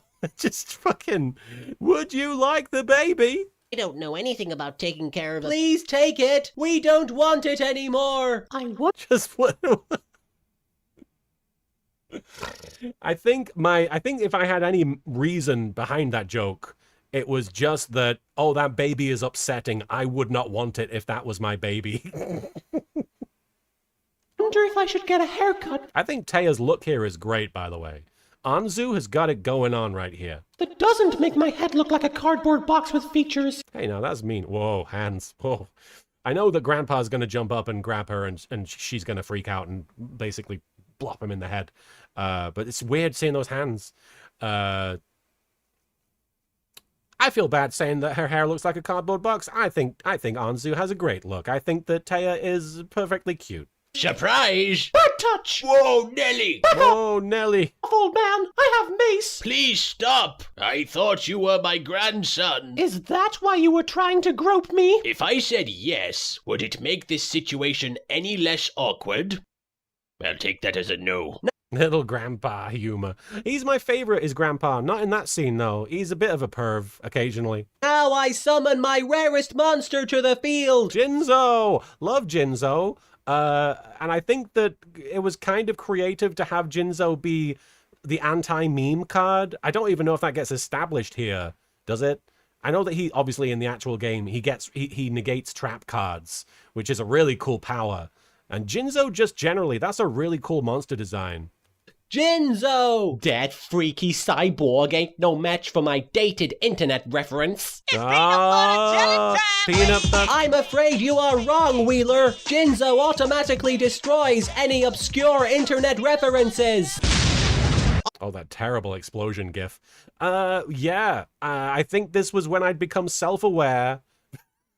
This was when I was very aware of the fact that there were people that really didn't like the memes when they would get brought into the episode. And I think I was kind of thumbing my nose at that attitude and being like, I can do what I want. But I was also acknowledging that it was definitely a thing. I enjoy the memes, but I definitely overdid them a little bit at times. Oh no, more than half the cards in my deck are lame internet ref. Oh, what have we got? We've got, bloody hell, we've got Chocolate Rain. We've got, Des. What is it? Desu. I don't even know what that is.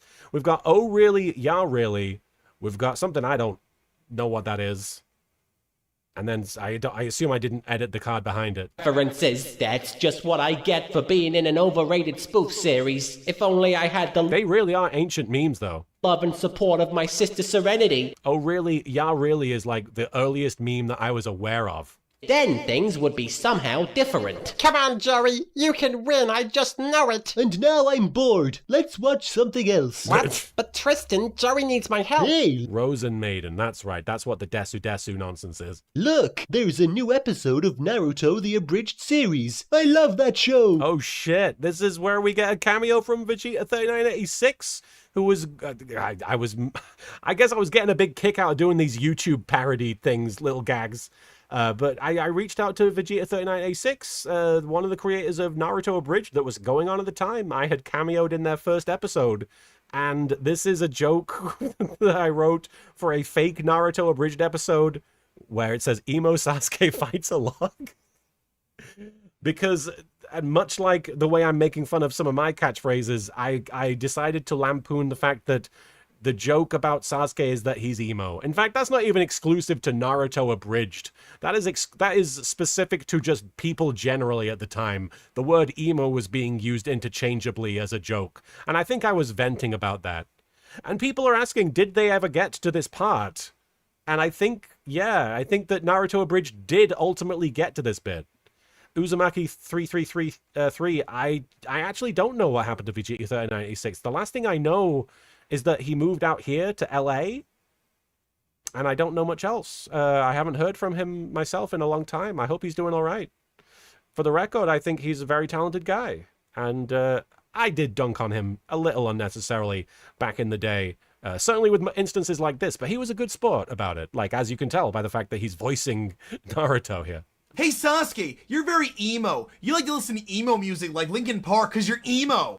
Have I mentioned you're emo? It's funny because he's emo. The word emo constitutes a joke. Now, that was more about the general use of emo back then, because it just really, really seemed to be just... It lost all meaning at a certain point. Team 4-Star said he started teaching. I know he was a teacher back in the day. I don't know if he's still a teacher, but hopefully he's doing well. Now I activate Roulette Spider, causing your Jinzo to... The Umbrella Academy, right? Not the Umbrella Academy. Umbrella. Spin round. Right round. Like a record, baby. And then we have to play the song, surely, right? Right round, round, round. No! If Jinzo hits my reflect bounder, it's all over for me! Did I really not use the song? I had him quote it and then not use the song? Wow, okay. Some remarkable restraint being shown. No! What was that? Hang on, what? Founder, it's all over for me! What was...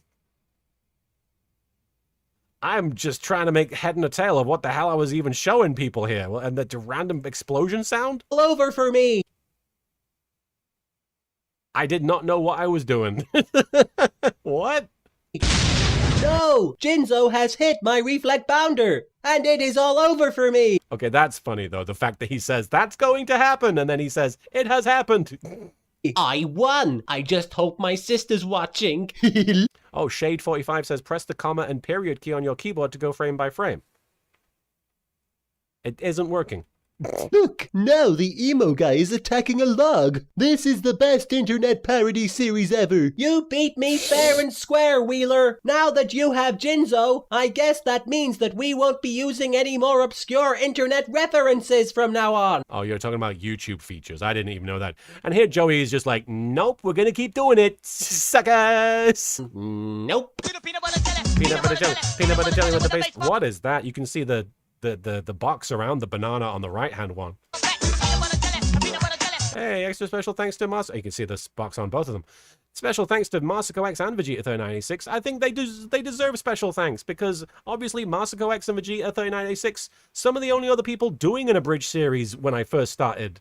They were inspired to do Naruto Abridged, which, you know, I hadn't seen Naruto, so a lot of the jokes kind of fell on deaf ears with me. I think I even said to them, I don't get a lot of these jokes because I haven't seen the show. I myself always tried to, at least when I could, write gags that would appeal to people who hadn't seen Yu-Gi-Oh! But Naruto Abridged was one of many abridged series that, you know, were absolutely tailored to their fan base, and that was very valid. But it just meant that I didn't get it. The training of these poor creatures to turn themselves into fighting machines is simply barbaric. Barbaric. Barbaric! Hear me! Barbaric! Barbaric. I guess he's talking about Yu-Gi-Oh! Is this a bit where I reference my proposal video with my ex-wife, which now is really, really, really cringe because it's my ex-wife?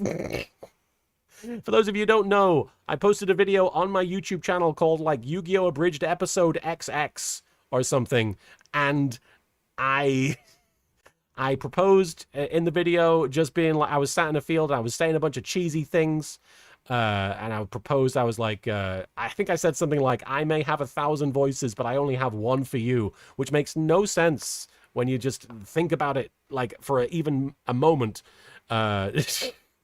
But yeah, no, that was my proposal to my ex-wife. And if I'm being entirely honest, I recognize that by putting the proposal in a YouTube video that lots of people were going to see, it put my ex-wife in a position where she probably felt pressured. I'm not saying that this isn't something that we ever had any kind of real, like, it didn't become a discussion or become anything beyond the fact that we ended up getting married.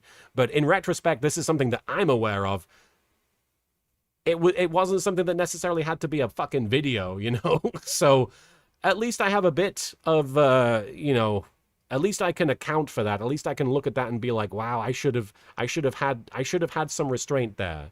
I was trying to just be sweet. I was trying to be like, I was trying to do something special, and I didn't think about the effect it would have on another person, you know? It isn't something I would ever do at the time, you know? I frankly apologize to anybody who watched that and felt, you know, that I was pressuring another person into marrying me. It was the last thing that was on my mind. I just thought that it would be a sweet gesture. I frankly didn't have any fucking clue how it was supposed to go. But yes, this is what this is referencing. What's happening, Tristan? Did Joey win? Is he still in the tournament? Oh, yeah, he won. By the way, Serenity, there's something I wanted to show you. Hello, Serenity. You probably can't see me right now, but I'm standing in the middle of a field. It's a very romantic image. By the way, will you marry me? Jeez, Tristan, what kind of lonely, deranged freak proposes to somebody over the internet? There it is. Little Karibo? That's right, Tristan, calling me out. Ah, you're right to do so. Yu-Gi-Oh! All right. This next episode's called Saw. Yu-Gi-Oh! This next episode's called Saw, and that sounds like that's the same. That is what my throat feels at this moment. Bolt Lightning Honeypot. You have to pause the video first, then use the comma or period to scroll it frame by frame. I did. I paused it. I have the comma and period. I'm pressing them. Nothing's happening. Maybe I just don't have a setting on that I'm supposed to have on. Am I supposed to press, like, function or... No, alt? No, nothing's working. Sorry. Yes, it's called Saw because it is meant to sound like saw. Saw. Chainsaw. I'm gonna take a drink of water.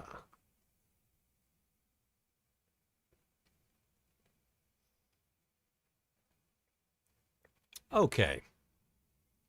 Kaiser Remix points out that, yes, I sang Rick Astley during the reception. I was very memey. It got a big laugh from the people there, but it was probably me cursing myself. I probably cursed the whole marriage by doing that. Arrow keys? Nope. That goes 10 seconds at a time. But it's good to know I can do that. All right. I'm going to read some super chats, and then we're going to watch this episode, and then I'm probably going to have to wrap up the stream, unfortunately. Hey, Fruity. Hope you're doing well. Insert creative, I really appreciate it. Thank you. Bolt Lightning Honeypot, do you think that your series has become more of a time capsule? There are a lot of people that watch my series, that especially these days, even like 10 years ago, people would say, oh, watching this show back is like watching a time capsule of all the internet memes that were relevant at the time. And I've tried to lean less into internet memes as we've gone on. But honestly, I think that that's a cute aspect of it. I think that's a quaint aspect of the show, is that you can kind of pinpoint when these episodes came out based on what was being referenced. Thank you, Foxiest of Stoats. I really appreciate it. Heck yeah, Fruity Groovy, way to pass your test. Oh, that's wonderful, Eamon Dark. I didn't know about that, but that's really cool. All right, let me read some super chats.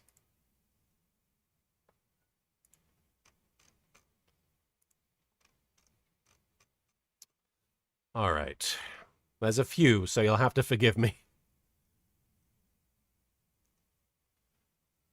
As I always say. Ooh. Dragonbeak, hey, Beaky, thank you. My cousin Stephen met you at a con long ago and didn't divulge his status as a Steve. I was so disappointed in him. Well, he probably just didn't want to get converted into Marek's Army of Darkness, I imagine. The new Blue Eyes Ultimate Dragon got revealed. Oh, really? It's a good day to be Seto Kaiba. Thank you, lead anime fan. You're very kind. Salismar, thank you. Thank you so much for all your work over these 20 years. My wife and I met when we were teenagers, and one of the first things we bonded over was when we would say, "Ignore me!" Gotta give a credit to where credit's due. That's obviously a reference to the Venture Brothers. But people do like to associate it with Marek. I feel like that's one of those jokes a lot of people go and watch the Venture Brothers and they realize that I was referencing it, and they're like, what? Is this all a lie? All your Leroy Jenkins belong to Dramatic Gopher. That's a good way of describing season 2 of my show.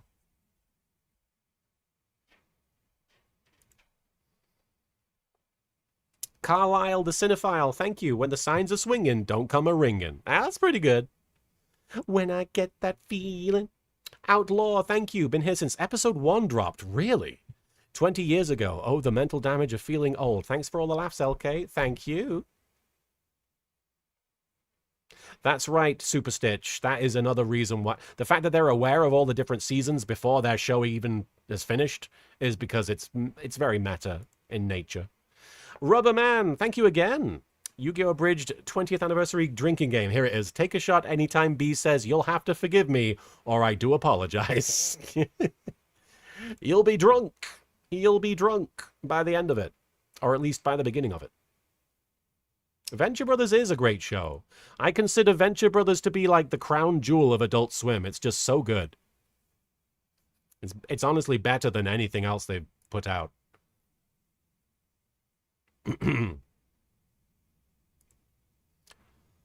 Whew.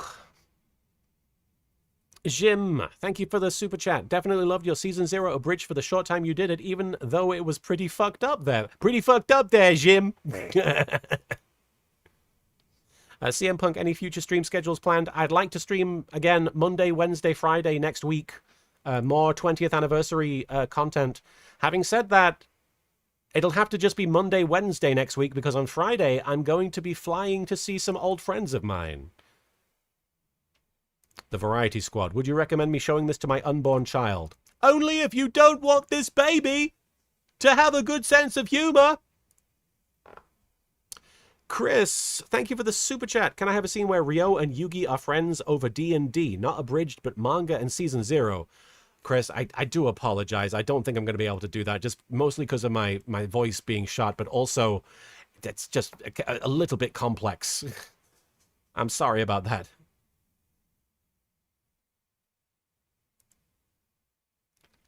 Salad, the Salamence, thank you for the super chat. Hi, LK. My friend met you at a convention and had you sign his Winged Dragon of Ra card. I got it as a birthday present and I still have it. Just wanted to say thanks for signing Mega Ultra Chicken. Yes, indeed. Eric PT, I'm feeling okay. I hope you're feeling well.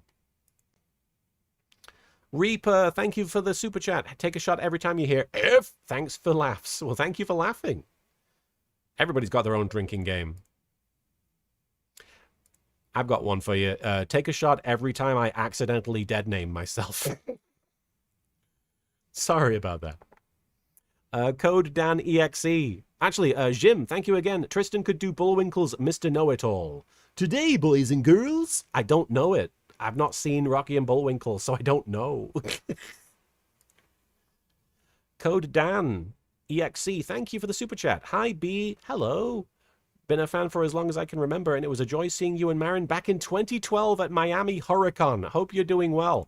I really enjoyed Hurricane, honestly. I'm a big fan. I'm a big fan of all the fans in Florida. I remember doing, I don't know if it was Hurricane, but it was a one-day Florida event, and I was outside and it was very warm. It was Florida warm. And so I was sweating to the undies, sweating to the oldies. I don't know what you call it. I was sweating a lot, but I had a line of people coming to see me all day, and everybody was so enthusiastic, and I was exhausted and sweaty and hot and gross. And people just kept coming, and I was very happy to see everybody, but it was really difficult to maintain my energy and keep sort of my spirits up and not just sort of swelter and faint. And then after the event was done and people were closing up, a bunch of the vendors came up to me. Hey, Marin. Hi. Marin's coming over for a kiss. Oh, you taking off? Marin is heading out. I'll see you later. But yes, some of the vendors came up to me afterwards and were like, you were smiling the whole day and nobody else here has been smiling because it's been so warm. And I was like, oh yeah. And they were just very surprised by how I was able to maintain just a really positive attitude and be, and just be, you know, a positive presence at the event. And honestly, it was something that I was receiving from all the people that lined up to see me. I was just reciprocating and responding to that positive energy.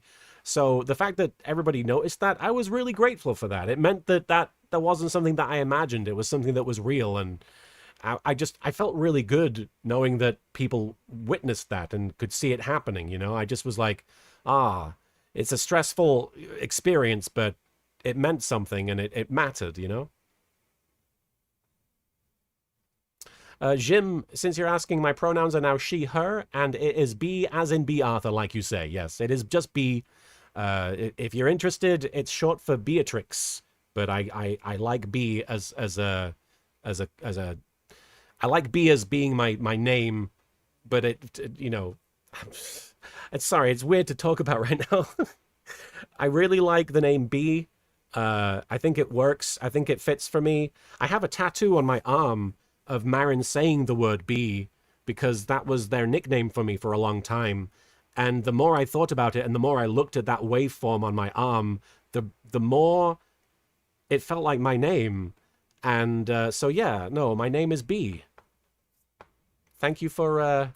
yes, it is a little bit of a Final Fantasy IX reference. And Beatrix Potter, absolutely Sombra. Yeah.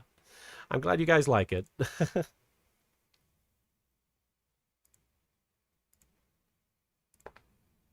Sorry, it's a little overwhelming to talk about, but I'm really glad that you guys are happy about it. Ina, thank you for the super chat. Congratulations on getting through that filler. Yeah, I loved how you closed it. Can't wait to see Bakura again. Oh, you hopefully won't be waiting too long. Do I wax my head? No, I don't. Surely Glasses, thank you. So Seth Boyings wouldn't be one of your roles? Congrats on 20 years, B. Oh, thank you very much. Seth Boyings is too successful to be a role.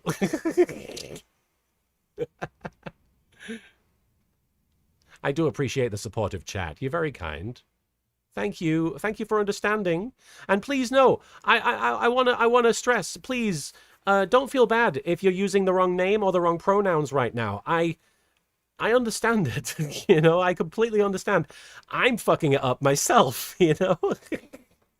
I want you to understand that it's okay. You don't have to apologize and you know, prostrate yourself or anything like that. It's totally fine. I get it. You know, I'm probably going to accidentally slip up and call myself Martin occasionally, but I'm B, and I'm very comfortable and confident saying that I'm the woman that I've known that I am for a while now. And thank you for supporting that. I really do appreciate it. Seriously. It's difficult to express it. Scott Mitchell, thank you for the super chat. Our world would be a better place if we solved all our issues with children's card games. Care games. You've written children's care games. I think you meant card games, but I agree. We should be playing care games. We should be caring about each other. I do agree. Moonin Pals, thank you for the super chat. In case you were wondering, that was not correct. Oh no, I've said it wrong again. But you will not take umbrage at it. I appreciate the lack of umbrage. Thank you, Munin. I'm sorry. Munin? I'm doing my best. You're very kind, everyone. I really do appreciate all the support and the understanding. And Bafflebeam, yeah, no, you're not kidding. Kaiser Remix says, I'm just going to acknowledge this because it's very funny. If remaining in the closet was plan A, does that mean coming out is your plan B? You're funny. Bolt Lightning Honeypot, thank you for the super chat. My first Yu-Gi-Oh! Abridged ep is ep 54 and it dropped in September of 2012, 14 years ago. Bloody hell. Time flies so quick. I especially love the Hetchala. This show's about people playing card games and lots of very sexy men sparking. Chala, frig chala. So, one thing I love about Chala Hetchala is that the person who sings it, and I don't know their name offhand, you'll have to take a shot and forgive me. But the person who sings Chala, Hetchala, does the jingle voice for Kamen Rider X-Aid's belt. The Gamer Driver.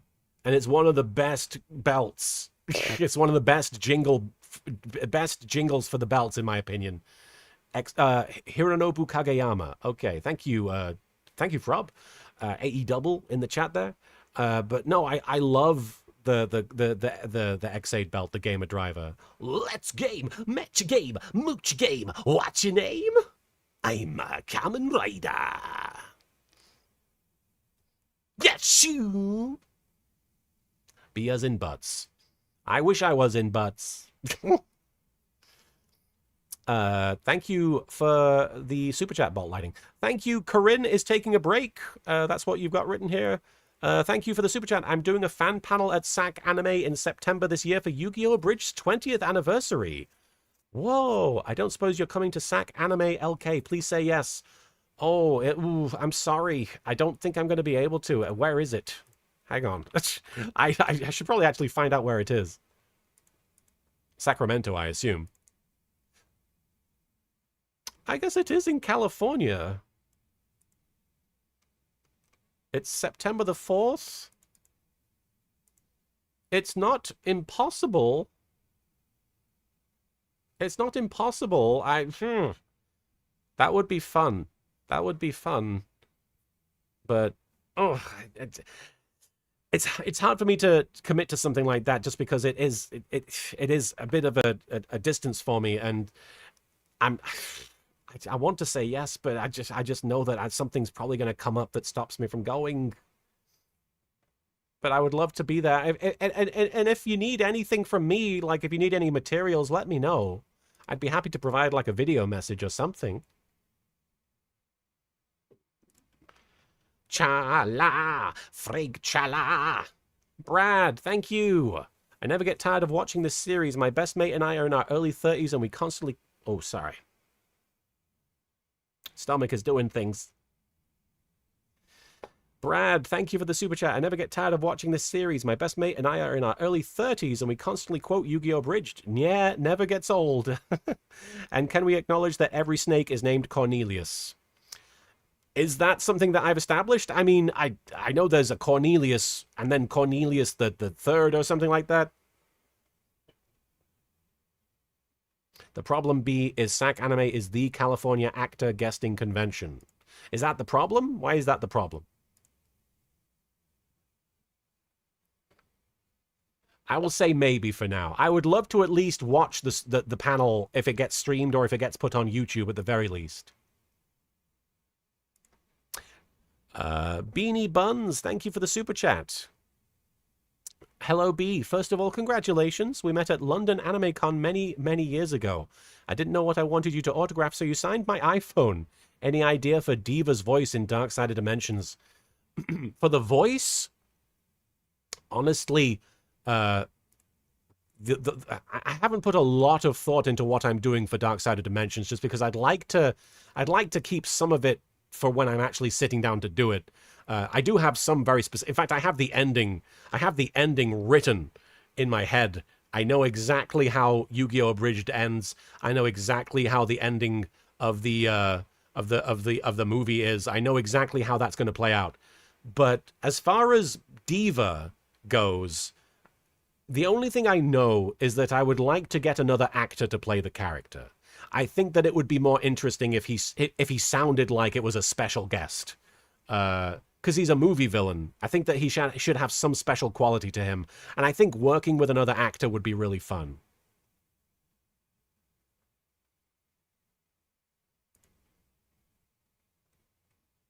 Not really. Anime San Diego is the anime voice acting convention, but every convention is the anime CA convention. Oh, I don't understand.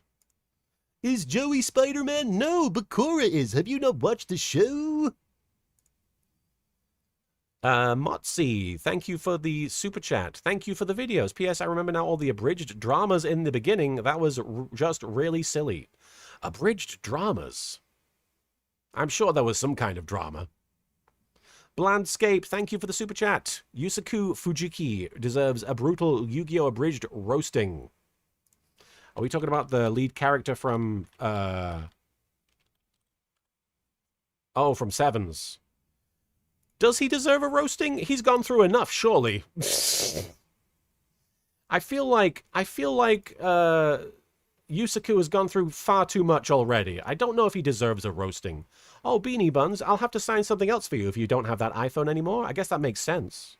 Since, you know, iPhones. Brady, thank you again for a super chat. Have you heard of fan series of Yu-Gi-Oh! Revelations of the Seal of Orichalcos by Dead Soldier Inc.? I have now, but I don't know what it is. Sounds elaborate. Spaceman, thank you for the super chat. In Bonds Beyond Time, I just thought how funny it would be if Yusei had Tristan's abridged voice. That was definitely considered. It was definitely something that I thought about, given that Greg Abbey famously voices Yusei, and it sounds like the Tristan voice. Andres, I just need to say that the entire Darts arc was some of the funniest episodes in a row, and I keep obsessively rewatching them. The Darts voice gets me every time. I'm very proud of Season 4. I actually really did enjoy most of them, almost all of that season. It was a lot of fun. I was trying really hard to make it a strong bit of comedy as opposed to just sort of like doing whatever with it. There was a temptation to skip it. There were other abridges that were like, dude, just skip season 4, skip the filler, go right to the end. And yeah, I considered it, but the fact that a bunch of people told me you should skip it was very, it was, I hate to say discouraging, because I think they were trying to help. They were trying to be like, dude, nobody cares about that stuff. Just finish the show and say that move on and say that it's done. Oh, sorry, did I say sevens? I meant Vrains. I'm sorry. Was I saying the wrong Yu-Gi-Oh anime? Why did I think it was sevens? I'm sorry. It's clearly not sevens. Sevens is a completely different thing. I apologize. But no, a bunch of people were saying you should skip season 4. And I chose it was a difficult thing to decide to do, just because I was getting a lot of feedback saying don't do it. I chose to do it because I knew I could do something with it. And I knew I had skipped other things in Yu-Gi-Oh that I felt bad about skipping, and I just didn't want to do that. I didn't want to do that anymore. I didn't want to skip any of the content and just be like, well, nobody cares about that. There's a lot of comedy that could have been mined from it. And season 4, I just went out of my way to try and make it as funny as I could. And I really do think I succeeded. I think that season 4 is some of the best work I've done. And I do not regret ignoring people that told me otherwise. I recognized they were coming from a place of, friendship, and they were trying to help. I think they were just trying to say, look, you're gonna be doing this forever if you don't just skip to the end. And I get it. But also, I think that it's cool that I'm doing this still. I think I can understand an aspect of it being like, oh, he's still doing this. But also, I'm still doing this. I'm really happy to be doing this. I keep saying he. I apologize. She's still doing this. I apologize. That's going to take some getting used to for me. I'm sorry. On streams, I will get it right. I apologize. It's very new for me. All right. Adam, thank you for the super chat. By B. Arthur in What Would Yugi Do? Ah, yes. Like the B. Arthur, the Golden Girl stuff in the video. Sorry, I'm losing energy. I do apologize.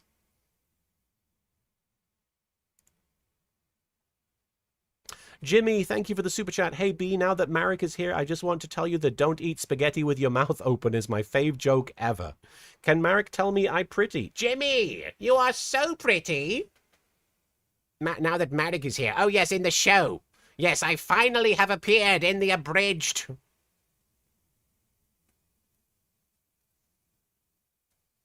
Sorry, I'm really low on energy, so Marek is a difficult character to sort of jump into.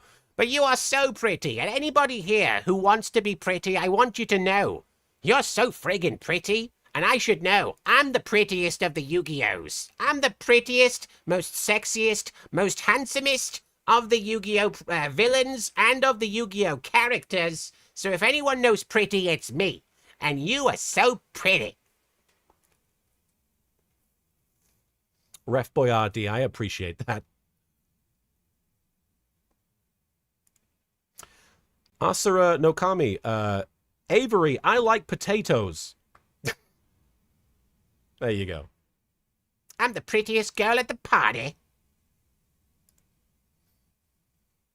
Matten, thank you for the super chat. Hey, LK, I've been doing the Hungarian dub for Yu-Gi-Oh! Abridged since 2009, and I love doing it. Now that YouTube allows for multiple audio tracks, would you be open to make fan dubs a part of your original video? Thanks for all your work. That's a really cool idea. I guess the only concern I would have, and it's a fairly minor concern, is that I wouldn't. First of all, I wouldn't know how to do it. But second of all, if I learned how to do it, which I'd be happy to do, I wouldn't know how to double check that I wasn't uploading, inaccurate, foreign language stuff that might be saying something completely different. Having said that, I know that there's a way to double check that stuff. So that sounds really cool. That sounds really cool. I would love to do something like that. Fan dubs on the videos? I mean, that's a brilliant idea. I hope that we can figure out how to do that, honestly. Matten, thank you so much. You can hear my voice is shot, can't you? Epithet Erase did that. Oh, that is cool, actually. That's a really cool thing that they've done. Organoth, thank you for the super chat. Would Abridged Joey play a for hire deck nowadays? Hey, I don't know what that is, but yeah. I would totally do it, because I got the furry thing going on, man.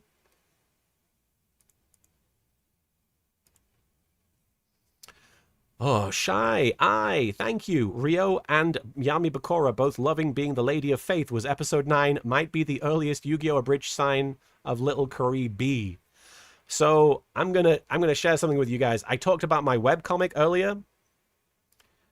And this is for everybody that knows about what I'm going through. Everybody who's here because they're excited about my gender journey. But this is a little secret from me that I've not really talked about much. But I used to make these webcomics, and I talked about one of them earlier. The first webcomic I did, one of the main characters was a woman disguised as a man for like 600 strips. This webcomic went on for like 1,000 strips. And one of the lead characters was a woman posing as a man because in their society, women were treated so badly that she was raised as essentially as a boy to protect her.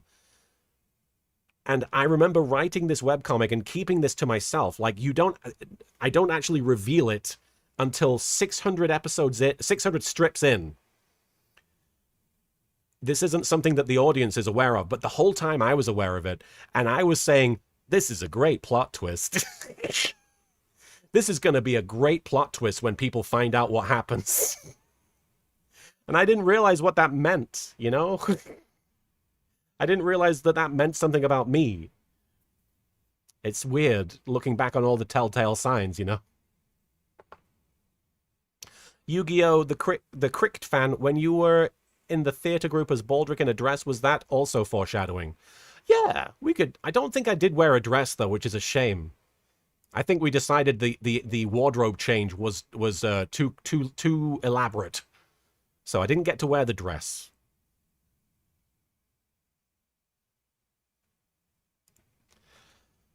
Death Shredder, thank you for the super chat. I really like how Esperoba had a bigger role as an ally in the Rechef of Destruction video game. While non-canon to the anime or manga, it has the best elements of both, in my opinion. I need to replay that. That could be a fun thing to stream, honestly. Oh, that's wonderful, Matin. Thank you so much for taking the time to... wait, was it your fan dub? It was your fan dub. Thank you for doing the Hungarian dub. And it's wonderful to hear that your mum's named B. That's really nice. That style, how does it feel to having outlasted pretty much every other Abridged series? Honest question, I'm curious. It certainly feels weird. At the same time, I feel that it's mostly because I chose a series that had over 200 episodes. I think that's the main reason that I'm still plugging away and everybody else has finished. But no, Yu-Gi-Oh! Abridged is interesting in the sense that it changed my life multiple times in several different ways. It opened my world up a great deal. And so when, you know, I'm sitting here making it, when I'm looking at the state of YouTube and how it generally has moved on from abridging and all that, which, you know, I understand, frankly, I understand the legality of the situation. I understand the technicality of the situation. But honestly, it just feels like part of me. Does that make sense? It feels like part of me. And so when I do think about the fact that I'm the one, I'm still here, I'm still doing this, it reminds me that I'm here. It reminds me that it reminds me of everything that has transpired since I started. And all the people I've met, all the wonderful people I've met, all the less wonderful people I've met that have hurt me. Like it's a lot of feelings, it's a lot of memories, it's a lot of experiences, it's a lot of wonderful, joyous things, and it's also a lot of trauma. But it's such a big part of how I've been able to express myself and how I've been able to sort of explain the things about myself that I couldn't do with words, and I couldn't do by talking to people. I had to do it by making silly videos and making people laugh, because that's such an important thing to me, is making people laugh. And as long as people are still laughing, I will never want this to stop. It will eventually, just because, you know, there's only so many episodes of Yu-Gi-Oh! But I'm very proud to still be here doing this. I wish other people were able to still do it. I know YouTube is kind of, you know, set against that stuff. But I'm never going to let that discourage me. This is very special to me.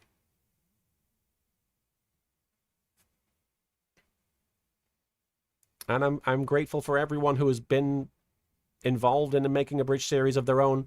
I'm very grateful for those who came and went and became professionals and have gone on to huge successes. That's an incredible thing, and I'm proud of those people. I'm so proud of them. I'm proud of me too. I'm proud of me for being here and doing my goofy thing. It's certainly weird though. Beatrix Martin, wait a minute. Hey now. What? Thank you for the super chat. So I guess I missed part where you came out as B, which is the short version of my preferred name of Beatrix. So trans rights, I guess. No, yes, you have both names. That's wild. I thought that was an intentional thing there. But gosh, yes, yes, trans rights, absolutely. Love your name. Love both of your names, ultimately. You know, they're very important. They're very special. Hey, Grimjack, it's good to see you. I need to get that audio to you. That's something I need to do the next couple of days. And the Beda Prince, you've given a bunch of super chats, but then you've written, hey, I just met you, and this is crazy, but here's a super chat. Would you like this, baby? The classic. I was very excited to get the episode out too, Grimjack. Thank you. And we love the trans rights. We love trans rights. We love trans culture. We love trans people here. I'm very honored and grateful for all of you for being so supportive.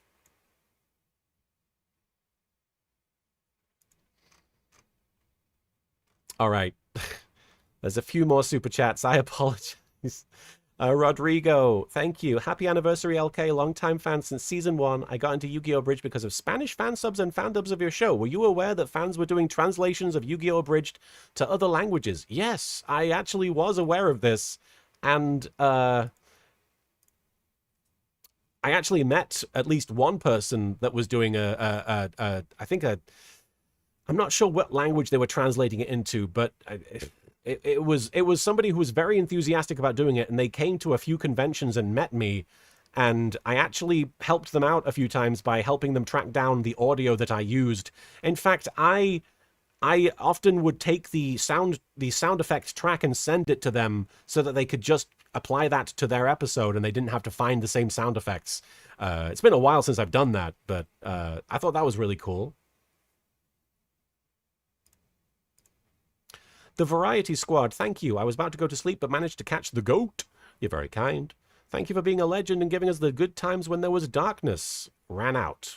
I think you ran out of space, but thank you. I thank you for surviving the dark times. I'm sorry that you've experienced those, but yes, we've all had to, I think we've all had to go through our own dark times and come out the other side a changed person. Sometimes the changes are less obvious than others. But I hope that your dark times are in the past, or at least transitory.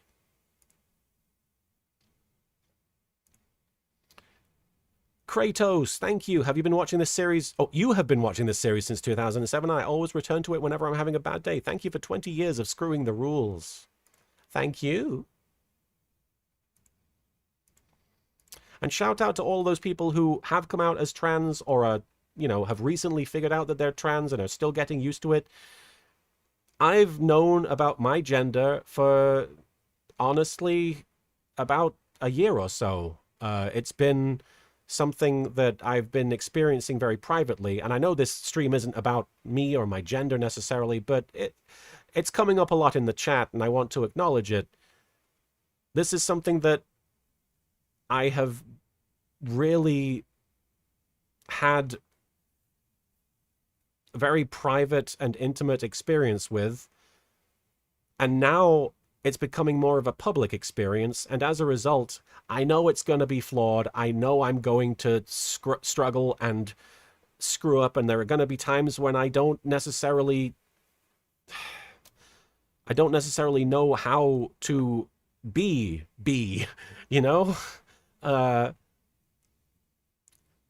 this is who I am.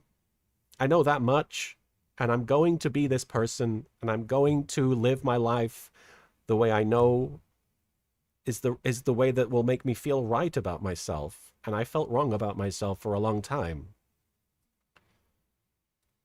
And I ignored that. And I felt compelled to ignore that for various reasons. A lot of it was the way I was brought up, but I feel both enormous relief and fear at the same time having done this. But I feel less fear than I did before. And I feel so much warmth coming from you guys. You know? Thank you for that. It's not easy. And I'm going to have to keep figuring it out. But I figured out the important bit, you know?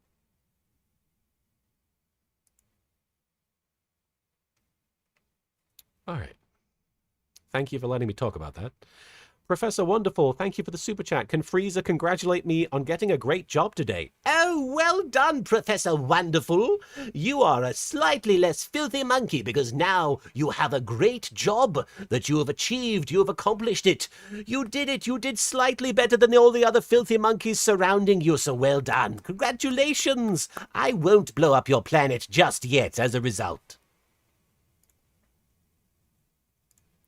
Frieza's voice might sound a little bit rough because I've been talking for about 3 hours. Hook Von Stun, thank you for the super chat. Remember when LK said he was going to watch 10 episodes per stream? Must be Yami Marek. Must be Yami Marek's second favorite Yu-Gi-Oh! Abridged joke. And Jim, thank you. We're happy that you're happy. That's what matters. All of our happiness matters. It really does. Thank you for that. And thank you for all these very inspiring messages in the chat. You're very kind. Lizzie, thank you for the super chat. Hi, B. Congrats on coming out and congrats on coming out. That's the same sentiment. Wishing the best for your Amiga. Keep living your amazing life and being awesome. Thank you, Lizzie. You're very kind. Wonderful to hear from you. Drink your water, B. I will.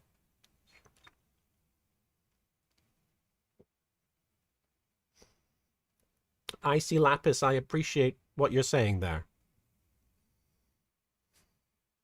You meant to say congrats for 20 years as well. Oh, listen, you're totally fine.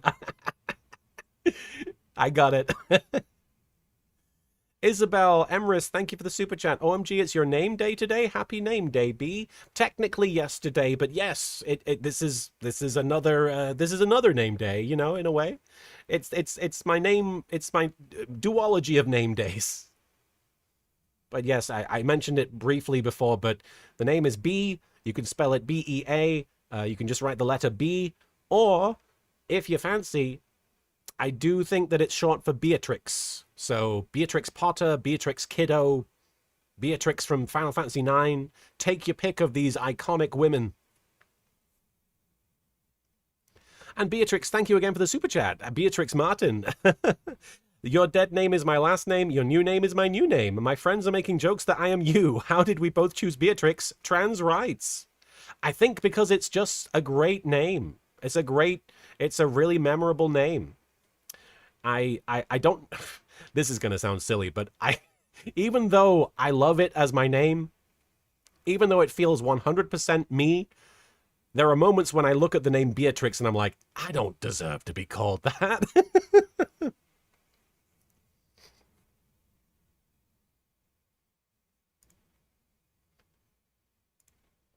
But I do, because it's my name. Baltazar, thank you for the super chat. LK/YGO EX crossover when? I'm not familiar. Welcome to the community, B. Oh, well, you're very kind. Thank you for welcoming me. I unfortunately don't know a lot of modern personalities on the internet. I assume that that's an internet personality. Clembo's Gaming, thank you. We need a Council of Doom for the 2020s version. We do. I agree.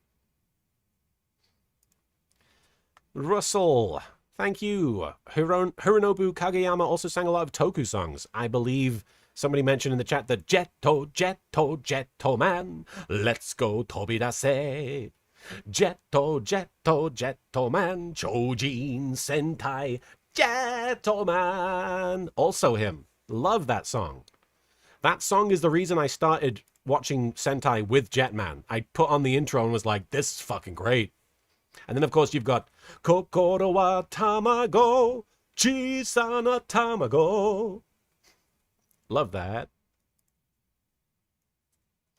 Mozzarella, thank you for the super chat. I came out because of YGO Abridged, and now you have. Full circle, baby. Congrats. We'll always love you and Marek a bit more. Marek deserves the love. I do agree.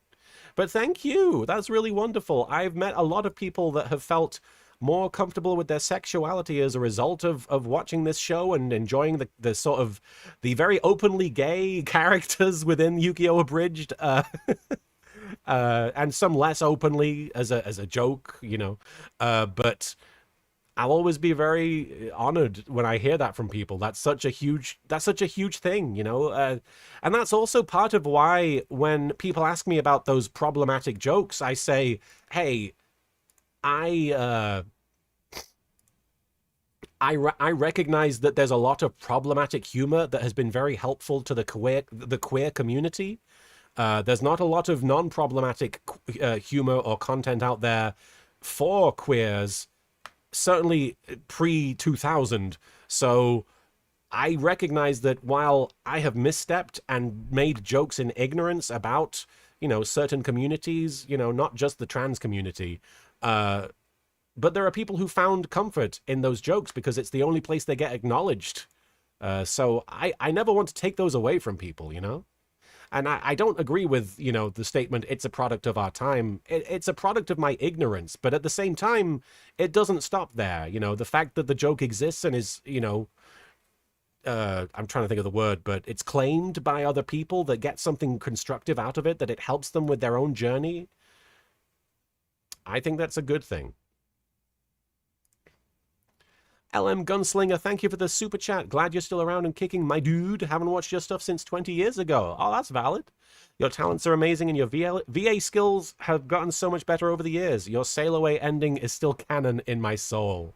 You know what? That's valid. I think one of the reasons I made that April Fool's video is because I didn't know if I would ever get to the end. I was like, oh, people are going to be like, she's never going to make it there. So I should make something that people can refer to as, or this would be what happened at the end.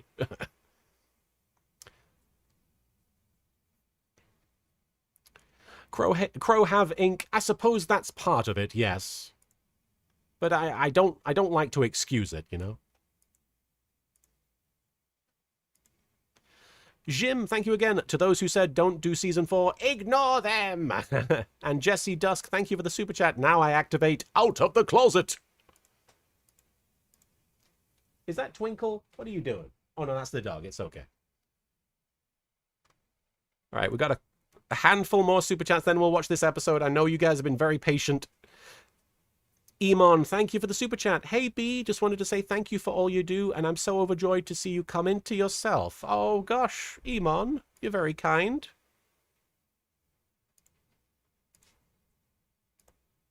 And Psychocola, can we get a full version of Mr. Rogers' theme by Kaiba? That would require me to know the Mr. Rogers theme, and I don't. Unfortunately, Little B grew up in England where they didn't have Mr. Rogers. He wasn't available to us. We just heard about him through your media. So unfortunately, despite the fact that B would have loved Mr. Rogers as a kid, I unfortunately never experienced it. So I don't know. I only know that, would you be mine? Would you be mine? Would you be my neighbor? That's all I can remember. I killed your name. It's Psycho Cola. Ah, like psychotic cola. I'm sorry. It didn't show the underscore. It's a beautiful day in the neighborhood. A beautiful day for a neighbor. Neighbors, neighbors, neighbors, neighbors. And Jake Hayward. Who is the most evilest at the party, Marek, Bakura, or Frieza? Okay, let's go over the list of what we've accomplished. I have created basically the card game Mafia. I hung out in the Millennium Puzzle for a long time and then attempted to change the memories of the Pharaoh, which would somehow lead to destroying the world, but it didn't. I failed. So you kind of suck, Bakura. Hey, shut up. I tried my best, okay? And I have blown up several planets. So it's a tie then. It's basically a tie. All right. We're going to call it there on the super chats, and I'll read whatever's left at the end of the stream, but let's get into episode 30. We've been waiting around ages. The stupid llama. Yes, I was in Argene Demi-Human. That's right. You did hear me. All right, let's watch episode 30 of Yu-Gi-Oh! Abridged called Saw, which involves a big Jigsaw parody, and it involves Arcana, who uses the evil Dark Magician, which is, I always thought was really cool that there were two different Dark Magicians. Yu-Gi-Oh! The Abridged series. Yeah. According to Wikipedia, we don't exist. Oh yeah, there was a... So there was a time where I had a sort of weird feud with Wikipedia. I forgot about this. So yeah, Wikipedia refused to acknowledge Yu-Gi-Oh! Abridged or me, and I don't care. I don't care. Ultimately, I do not care that they didn't want to make an article about me. I recognize that there's really no reason to put me on Wikipedia. Having said that, at the time, people were really trying to put Little Karibo and the Yu-Gi-Oh! Abridged series on the website. They were like, look at all these articles that reference it. And Wikipedia was like, no, it's not relevant. It shouldn't be on the website. It's not part of this. And I get it. You know, I understand why. It's just silly internet nonsense. But it was an ongoing thing that kept coming up. People would be like, they took down the Wikipedia article for Little Karibo. And so this was my way of acknowledging that was a thing. It has its own page now, does it? Let me go to Wikipedia. Does it really? Are you sure you're not looking at FanWiki? Yu-Gi-Oh! Abridged. I'm looking this up. The page Yu-Gi-Oh! Abridged does not exist. Yeah, I don't think that it has a page. You might be looking at a different Wikipedia. But yeah, no, that was a whole thing. That's why Yami Yugi here says, apparently we don't exist. Are you sure that it does? Really? Wikipedia, Yu-Gi-Oh! Abridged. I'm Googling this again. Oh, shit. There is. Oh, and it's got my new name on.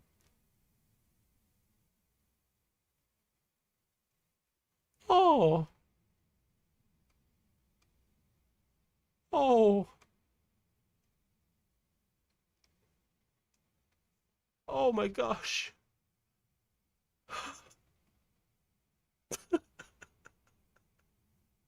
I don't know what to say. I don't know what to say. That's crazy. I did not expect that.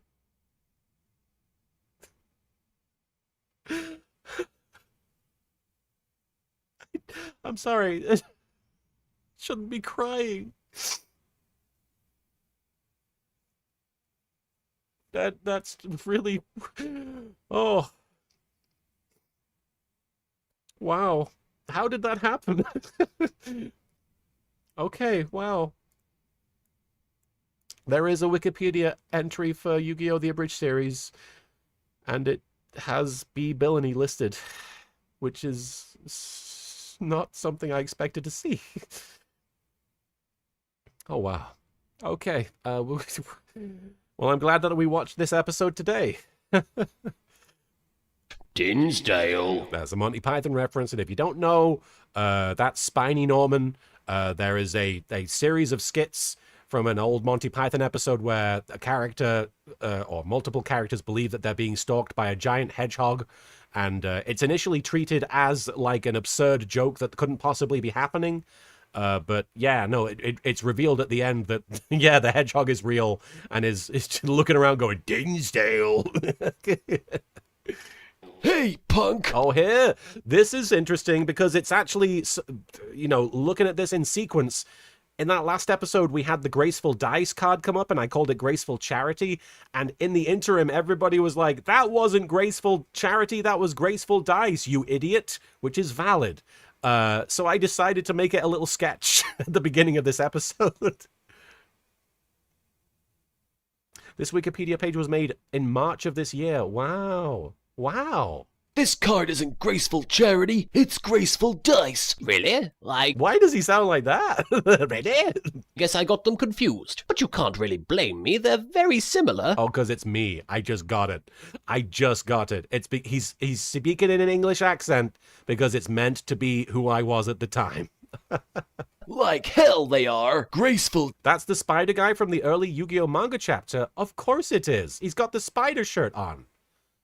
Oh, that's crazy. Dice has a dice on it, whereas Graceful Charity does not have a dice. I mean, that's valid. Like, call me out for it, please. You, sir, are a fool. The use of sound effects shocks everybody. I was so proud of that whistle. I was so proud of it because I was like, I edited the shot so it looks like it's actually Mokuba whistling and it times it perfectly. I was so excited about it. Stop fighting! Who the hell are you? I'm the commissioner for the Battle City tournament. I want to say, I think it's really cute that Mokuba gets to be commissioner. I really enjoy that Mokuba's going around being like, hey, I'm calling the shots. You're doing it wrong. That's wrong. That's wrong. You're very wrong. Oh, you're doing fine, but you're disqualified. I love the idea of Mokuba with authority. It's really fun. And thank you, Bobby. What I say goes, and I say you have to buy me a pet rabbit because my big brother won't let me have one. Oh, he wants a pet rabbit? Oh. Nuts to your rabbit. Oh, Mokuba, are you abusing your position of power again? Seto! Kaiba! Sorry if my brother's bothering you. He does that. I'm real close to the microphone as Kaiba, or I don't think I turned the volume up, so I must just be really close. A lot. To show my sympathy, I'd like to offer you all the trading cards you'll ever need, but only if you duel me in return. This couldn't possibly be some form of trap. I accept. I'm gonna pop all my peas on the microphone in excitement. They've got the +1 dead puppies. It's funny because it's a plural noun with +1. I only need to play a single card. I'm gonna pop my peas all over you. Even though summoning an Egyptian god requires me to sacrifice monsters, and is therefore impossible to do in the... That's just an awkward way of saying, screw the rules, I have money. That's just an awkward way of being like, you're supposed to do this, but... I don't like that joke. First turn. Now you get to enjoy years of painful and upsetting therapy. Come on, Mokuba. Let's go get you that pet tarantula. You mean rabbit, right, Seto? You're getting a tarantula and you will like it. That has to be an Aqua Teen Hunger Force reference, right? Let me look this up. Because there's the episode where Meatwad wants a rabbit and Master Shake gets him a snake instead. I'm going to look this up. Aqua Teen Hunger Force Snake. Super Birthday Snake. This episode came out, 5 years before this, so I was making a very timely reference. B of 2008 was on the cutting edge. Boom, ba-dum, boom. Now this is a story all about how my life got flipped turned upside down. And I'd like to take a minute, just sit down, James. I'll tell you how I became the undisputed king of card games. Fun! Hey, that's a fun little opening. I like that. I need to do more of that. That's fun. I love the... No, this is a story. Somebody prompted me to do that at a panel once, and I couldn't remember any of it. And so they had to do it for me, and then I was like, yes, what you said. A magic show. This looks... Oh, I cut out a bunch of stuff leading into this. I mean, obviously it's the abridged, so, you know, you do skip a bunch of things, but in the actual episode, he follows like a weird clown, like a weird mime into this little room, and it's kind of creepy. But it must be, I must have skipped it because there's no dialogue, you know? Slightly less depressing than watching Joey duel. Hello, Yugi. We've been expecting you. This Harlequin motherfucker. Come this way. My master is waiting. No jokes whatsoever. I spy with my little eye something beginning with gay cloud. Oh! I have a bad feeling about this. I'm gonna murder that guy. Seto. What? I enjoy that. Just the fact that it cuts to Mocha being like, Seto! And he's like, what? Yugi just dropped off our sensors. We can't locate him. He's disappeared. Speaking of sensors, don't you just love 4Kids, bro? Somehow this is your fault. If I wasn't so busy buying you a scorpion, this never would have happened. But I thought we were getting a tarantula. It's always about what you want, isn't it, Mokuba? Okay, where am I now? There we go.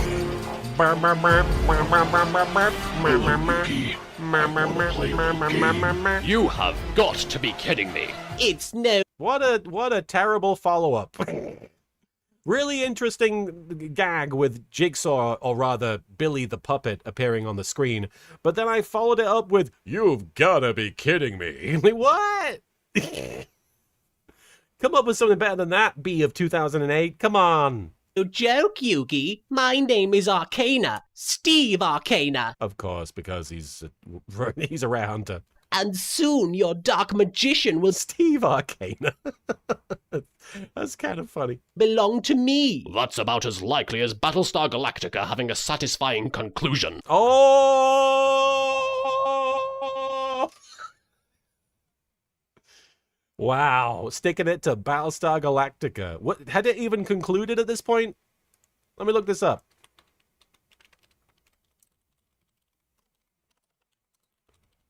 Finale premiere.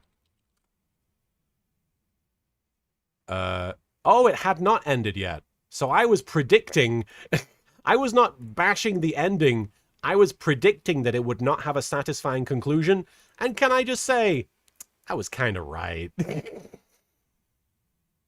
BSG, there you go.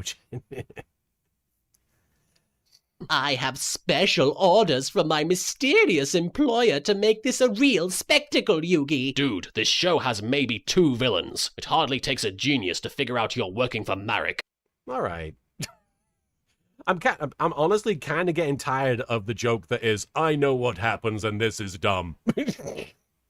Behold, I was struggling. This duel arena specially designed for our match. Now let's begin by shuffling our cards in a needlessly dramatic fashion. I'm looking at this episode, and honestly, there are people who always ask if you could redo one of these episodes, which one would it be? This is a strong contender because we're already about halfway through. I think there's been maybe one good joke.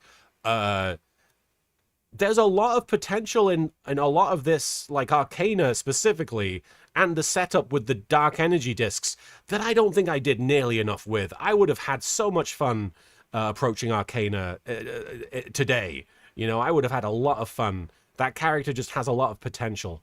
Way ahead of you. You know, there's an old saying amongst high rollers and card sharks. Always trust your opponents, but only after you've cut their deck. Yeah, well, here's another saying. Go fuck yourself, Arcana. For those of you who don't know, Arcana's line is basically word for word from the dub, and then Yami Yugi is like, well, I also have a saying. Go fuck yourself, Arcana. It doesn't make any sense that that's a saying. You'll regret those words once you realize that this duel is about more than cards. It's also about survival.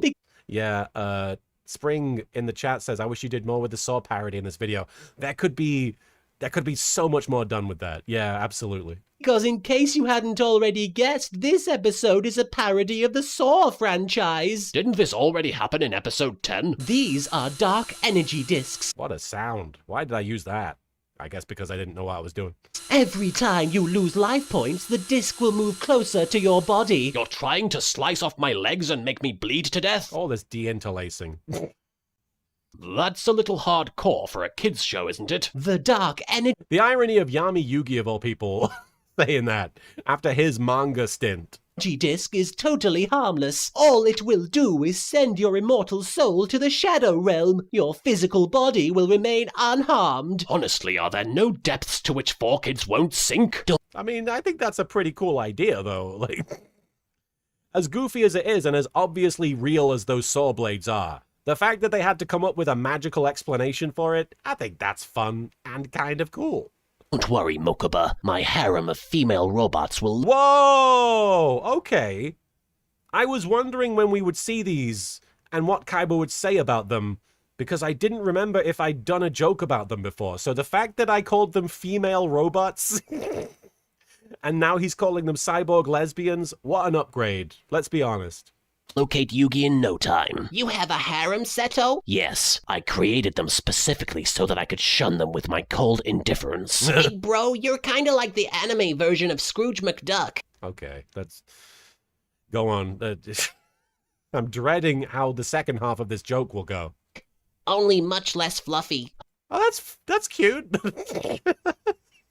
Could have been way worse follow-ups than that. I thought he was going to say something about jumping into money or something, but no, much less fluffy. It conjures up an image of a fluffy Kaiba. I know. Since you're... he knows? You're such a big fan of plot twists, you're going to love my next card. Behold, the first appearance of the Dark Magician Girl. She's a cutie. We love the Dark Magician Girl. She has cute goals. Inspiring countless failed attempts at cosplaying the world over. Now that's unnecessary. What?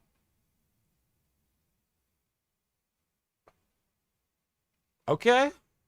Sure.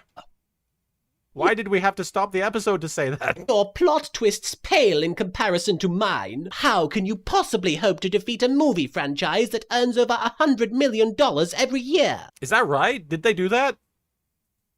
I believe it. I'm going to see if that's still true.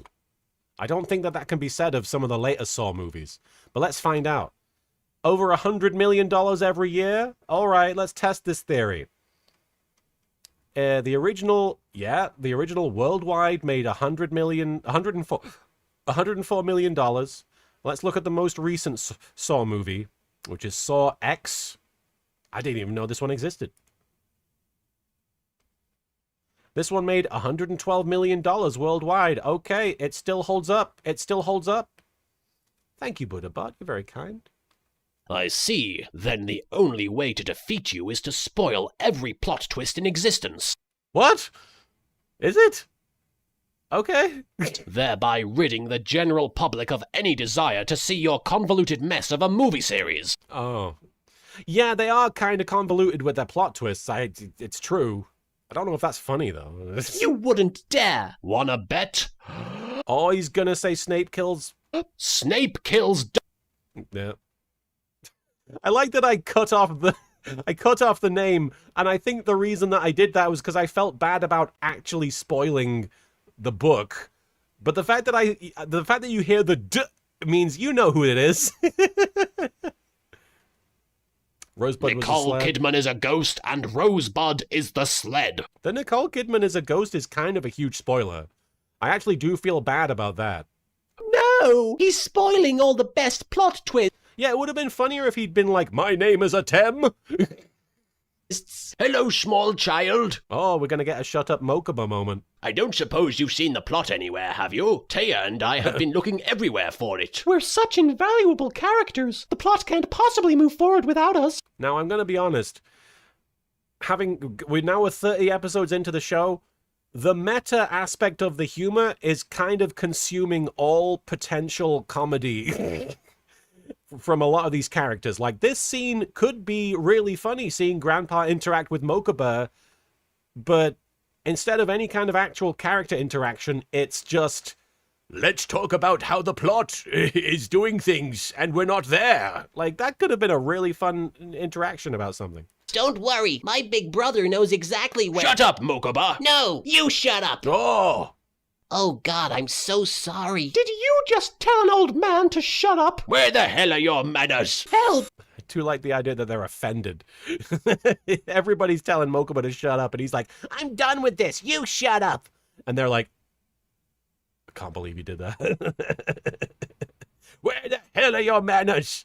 Somebody save me from the harmless dark energy discs that won't kill me. Super special awesome rescue. I say, Yugi, can I be in this episode? Ow! Another Microsoft Paint style edit that I forgot about.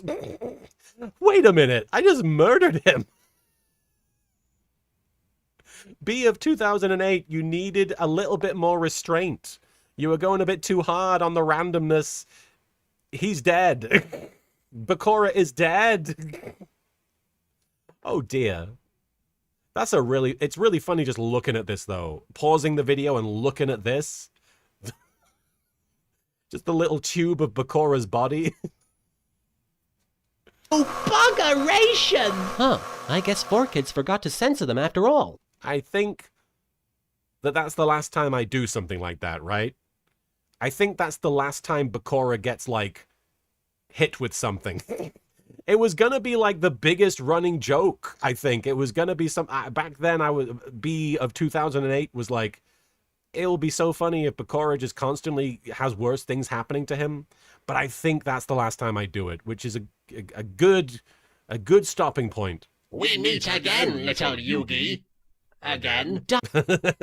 Yeah, Marek. I was trying to make jokes about Marek just speaking and being evil. He's so much more subdued back then. Hi, monster. You don't belong in this world. It is not by my hand that I am once again given flesh. I was brought back by humans. He's gonna throw a glass. Who wish to pay me tribute. Tribute? You steal men's souls and make them your slaves. Perhaps the same could be said of all religions. Your words are as empty as your soul. Mankind ill needs a savior. Throw your glass. Such as you. What is a man? A miserable pile of secrets. But enough of this. I'm out of here. Hey. Now, fun. That's a fun gag. Obviously, it's the reference to a big Castlevania meme where he says, "Die, monster, you don't belong in this world," and the whole scene plays out. I'm not going to say that that's a bad joke because, frankly, it works in the context of the moment, the dialogue. It goes on a bit long, but it's funnier than half the other stuff in this episode. Just the fact that the glass appears. Hey, get back here and take your henchman with you. Yugi, we found you! Are we interrupting something? This totally isn't what it looks like. Yugi is What a weird gag. so foolish thinking he can kick my ass. Foolish! How can he possibly hope to compete with my army of celebrity Steves? Oh, we're gonna go through the Steves. Let's see if I wonder if any of these Steves are known for being problematic since I referenced them. I'm pretty sure Steve Austin was already problematic. Stone Cold Steve Austin. Who else? Steve Guttenberg. Could never be problematic. Come on, look at that. Steve Jobs. Somewhat. Steve Buscemi, no. He's hello, fellow kids. I would have probably used that image if I'd had it at the time. Steve Buscemi. With their combined Steve power, I shall be unstoppable. Now watch, fangirls, as I strip. Yeah, get a load of that back. You'll f***ing love it, don't you? In northeastern Africa, born and raised in the palace was where I spent most of my days. Chilling out, maxing, relaxing all the while, and all playing some card games right beside the Nile with a couple of guys who were up to no good. What? I sometimes put more effort into the little random side gags than I did into the actual writing and editing of the episode. No TV and no beer make Homer something. Go crazy? Don't mind if I do. Now we needed the really after that, but... Can I have my legs back now? Oh, there's no image. Must have been a re-upload or something. All right, guys. That's the end of the video. And that's the end of the stream, I believe. I'm going to read a few more super chats that have come in since that last episode. But wow. What an emotional roller coaster of a stream. So many things happened. The big thing that happened for me was finding out that I have a Wikipedia article now. At least for YGO Abridged. That was mind-blowing. Okay. I'm going to read the super chats and then I have to call it because I'm feeling real tired. I don't mind telling you. I need to I feel like I've just been going. Even after I released the episode, I still had a day where I streamed it and shared it with everybody. And then yesterday I worked all the way through it, and I'm going to get a few hours of rest is what I'm going to do. But let me read some of these.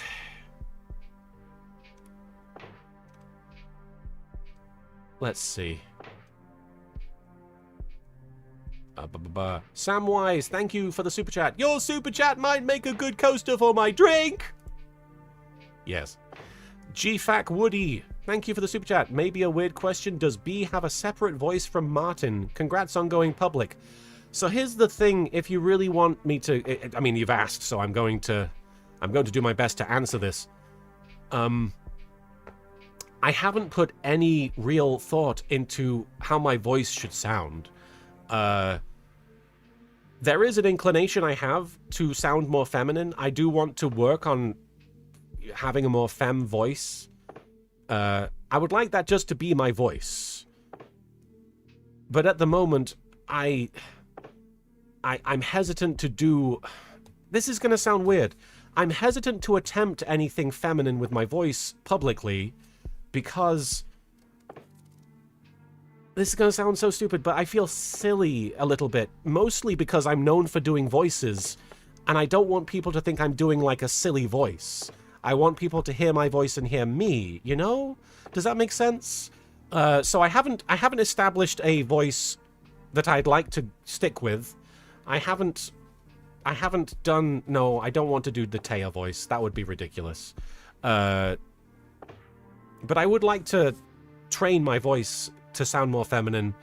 It's not something that I've really been able to start doing yet, but at the same time, I don't think my voice needs to sound different immediately. I don't think my voice has to change like overnight or anything like that.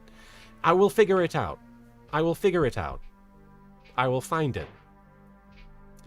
But at the moment, you know, if people are like, "Oh, do your B voice," it's like it's not a voice, you know, it's me.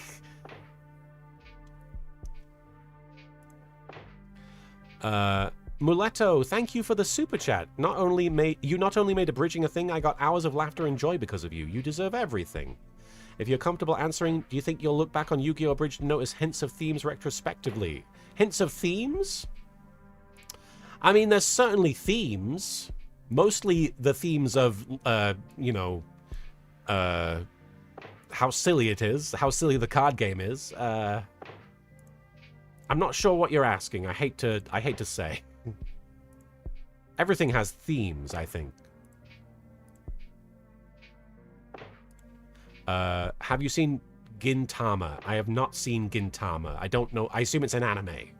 I don't watch a lot of anime. Show, thank you for the super chat. I've been watching since 2011 when I was 16. I was on such a Yu-Gi-Oh kick at the end of high school. P.S. Protect trans cats and dogs. That's a wonderful sentiment. Themes of becoming B? Is that what we're talking about? There's definitely stuff there. We were watching the earlier episodes on the streams a few streams back. Sorry, my brain is mush at this point, so I'm going to repeat myself sometimes. But a few streams back, we were watching the episode where Bakura takes over the Change of Heart card or whatever it is, the Lady of Faith, and there's the whole, by the gods, that's exactly what I want to look like. And I was... You know, the whole time, without saying anything, I was like, there it is, you know, that's me. That's me speaking to myself. That's me explaining things to myself without realizing. There's definitely aspects of that that I definitely see and I'm aware of in retrospect. Dragonberry Mead, thank you for the super chat. An England chain restaurant you wish the US had? They do have it, but I wish Nando's was more of a thing. I have spoken to Noaking about some of this stuff. Yes, absolutely. Noaking's a good guy. One of my best. I'm not going to say one of my best friends, just because we don't talk often enough for me to. I don't think that would be. Noaking's a great friend, and an old friend, and so to me, that's one of my best friends. So, Noaking, shout out to Noaking.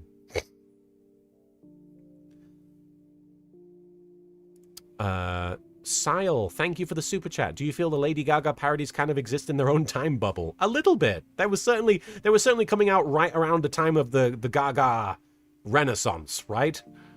I feel it'll be difficult to make today given pop is less of a thing. But Lady Gaga is still a thing, I feel. She goes beyond the genre.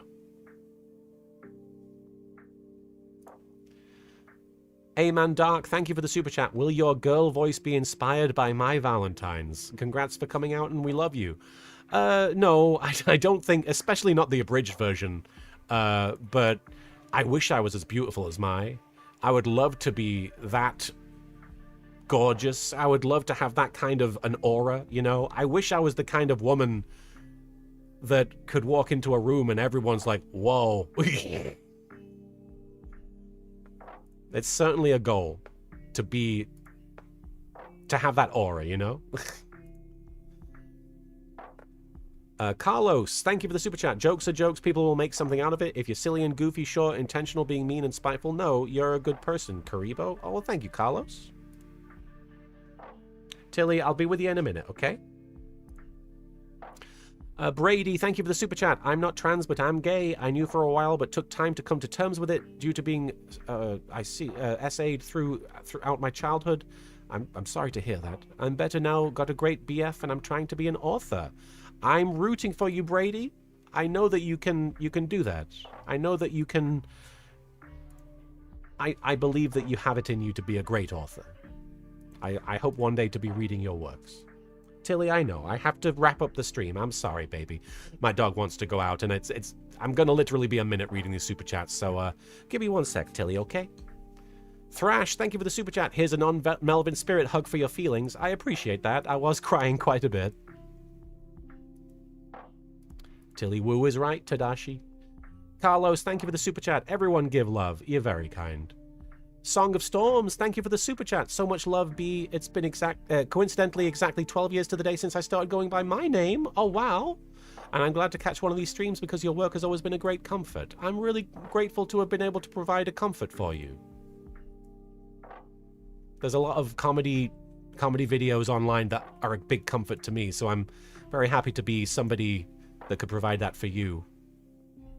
And I'm really blown away to hear that it's 12 years to the day that you started going by your name. I think that's wonderful and quite serendipitous. Chief Running Wolf, thank you for the super chat. WWE fears the potential return of the Mark Remark. I don't know about that. Kirsten, thank you for the super chat. The weirdest thing is that the YGO Abridged also has an article in Arabic, Wikipedia, and no other languages. That, of all things, is somehow the oddest. It's a little weird. Nine Arachna, thank you for the super chat. This is funnier to me because most people miscall me Arcana for streams. Oh, I think I did think your name was Arcana initially. Buddhabot, thank you for the super chat. Dark Energy Discs. Also happy for you. Congrats, B. Oh, you're very kind, Buddhabot. Show, thank you again for the super chats. I'm going to read both of them. In the original Joey vs. Robo Duel, the Robo Brothers mistake Skull Dice for a second copy of Graceful Dice in Joey's hand.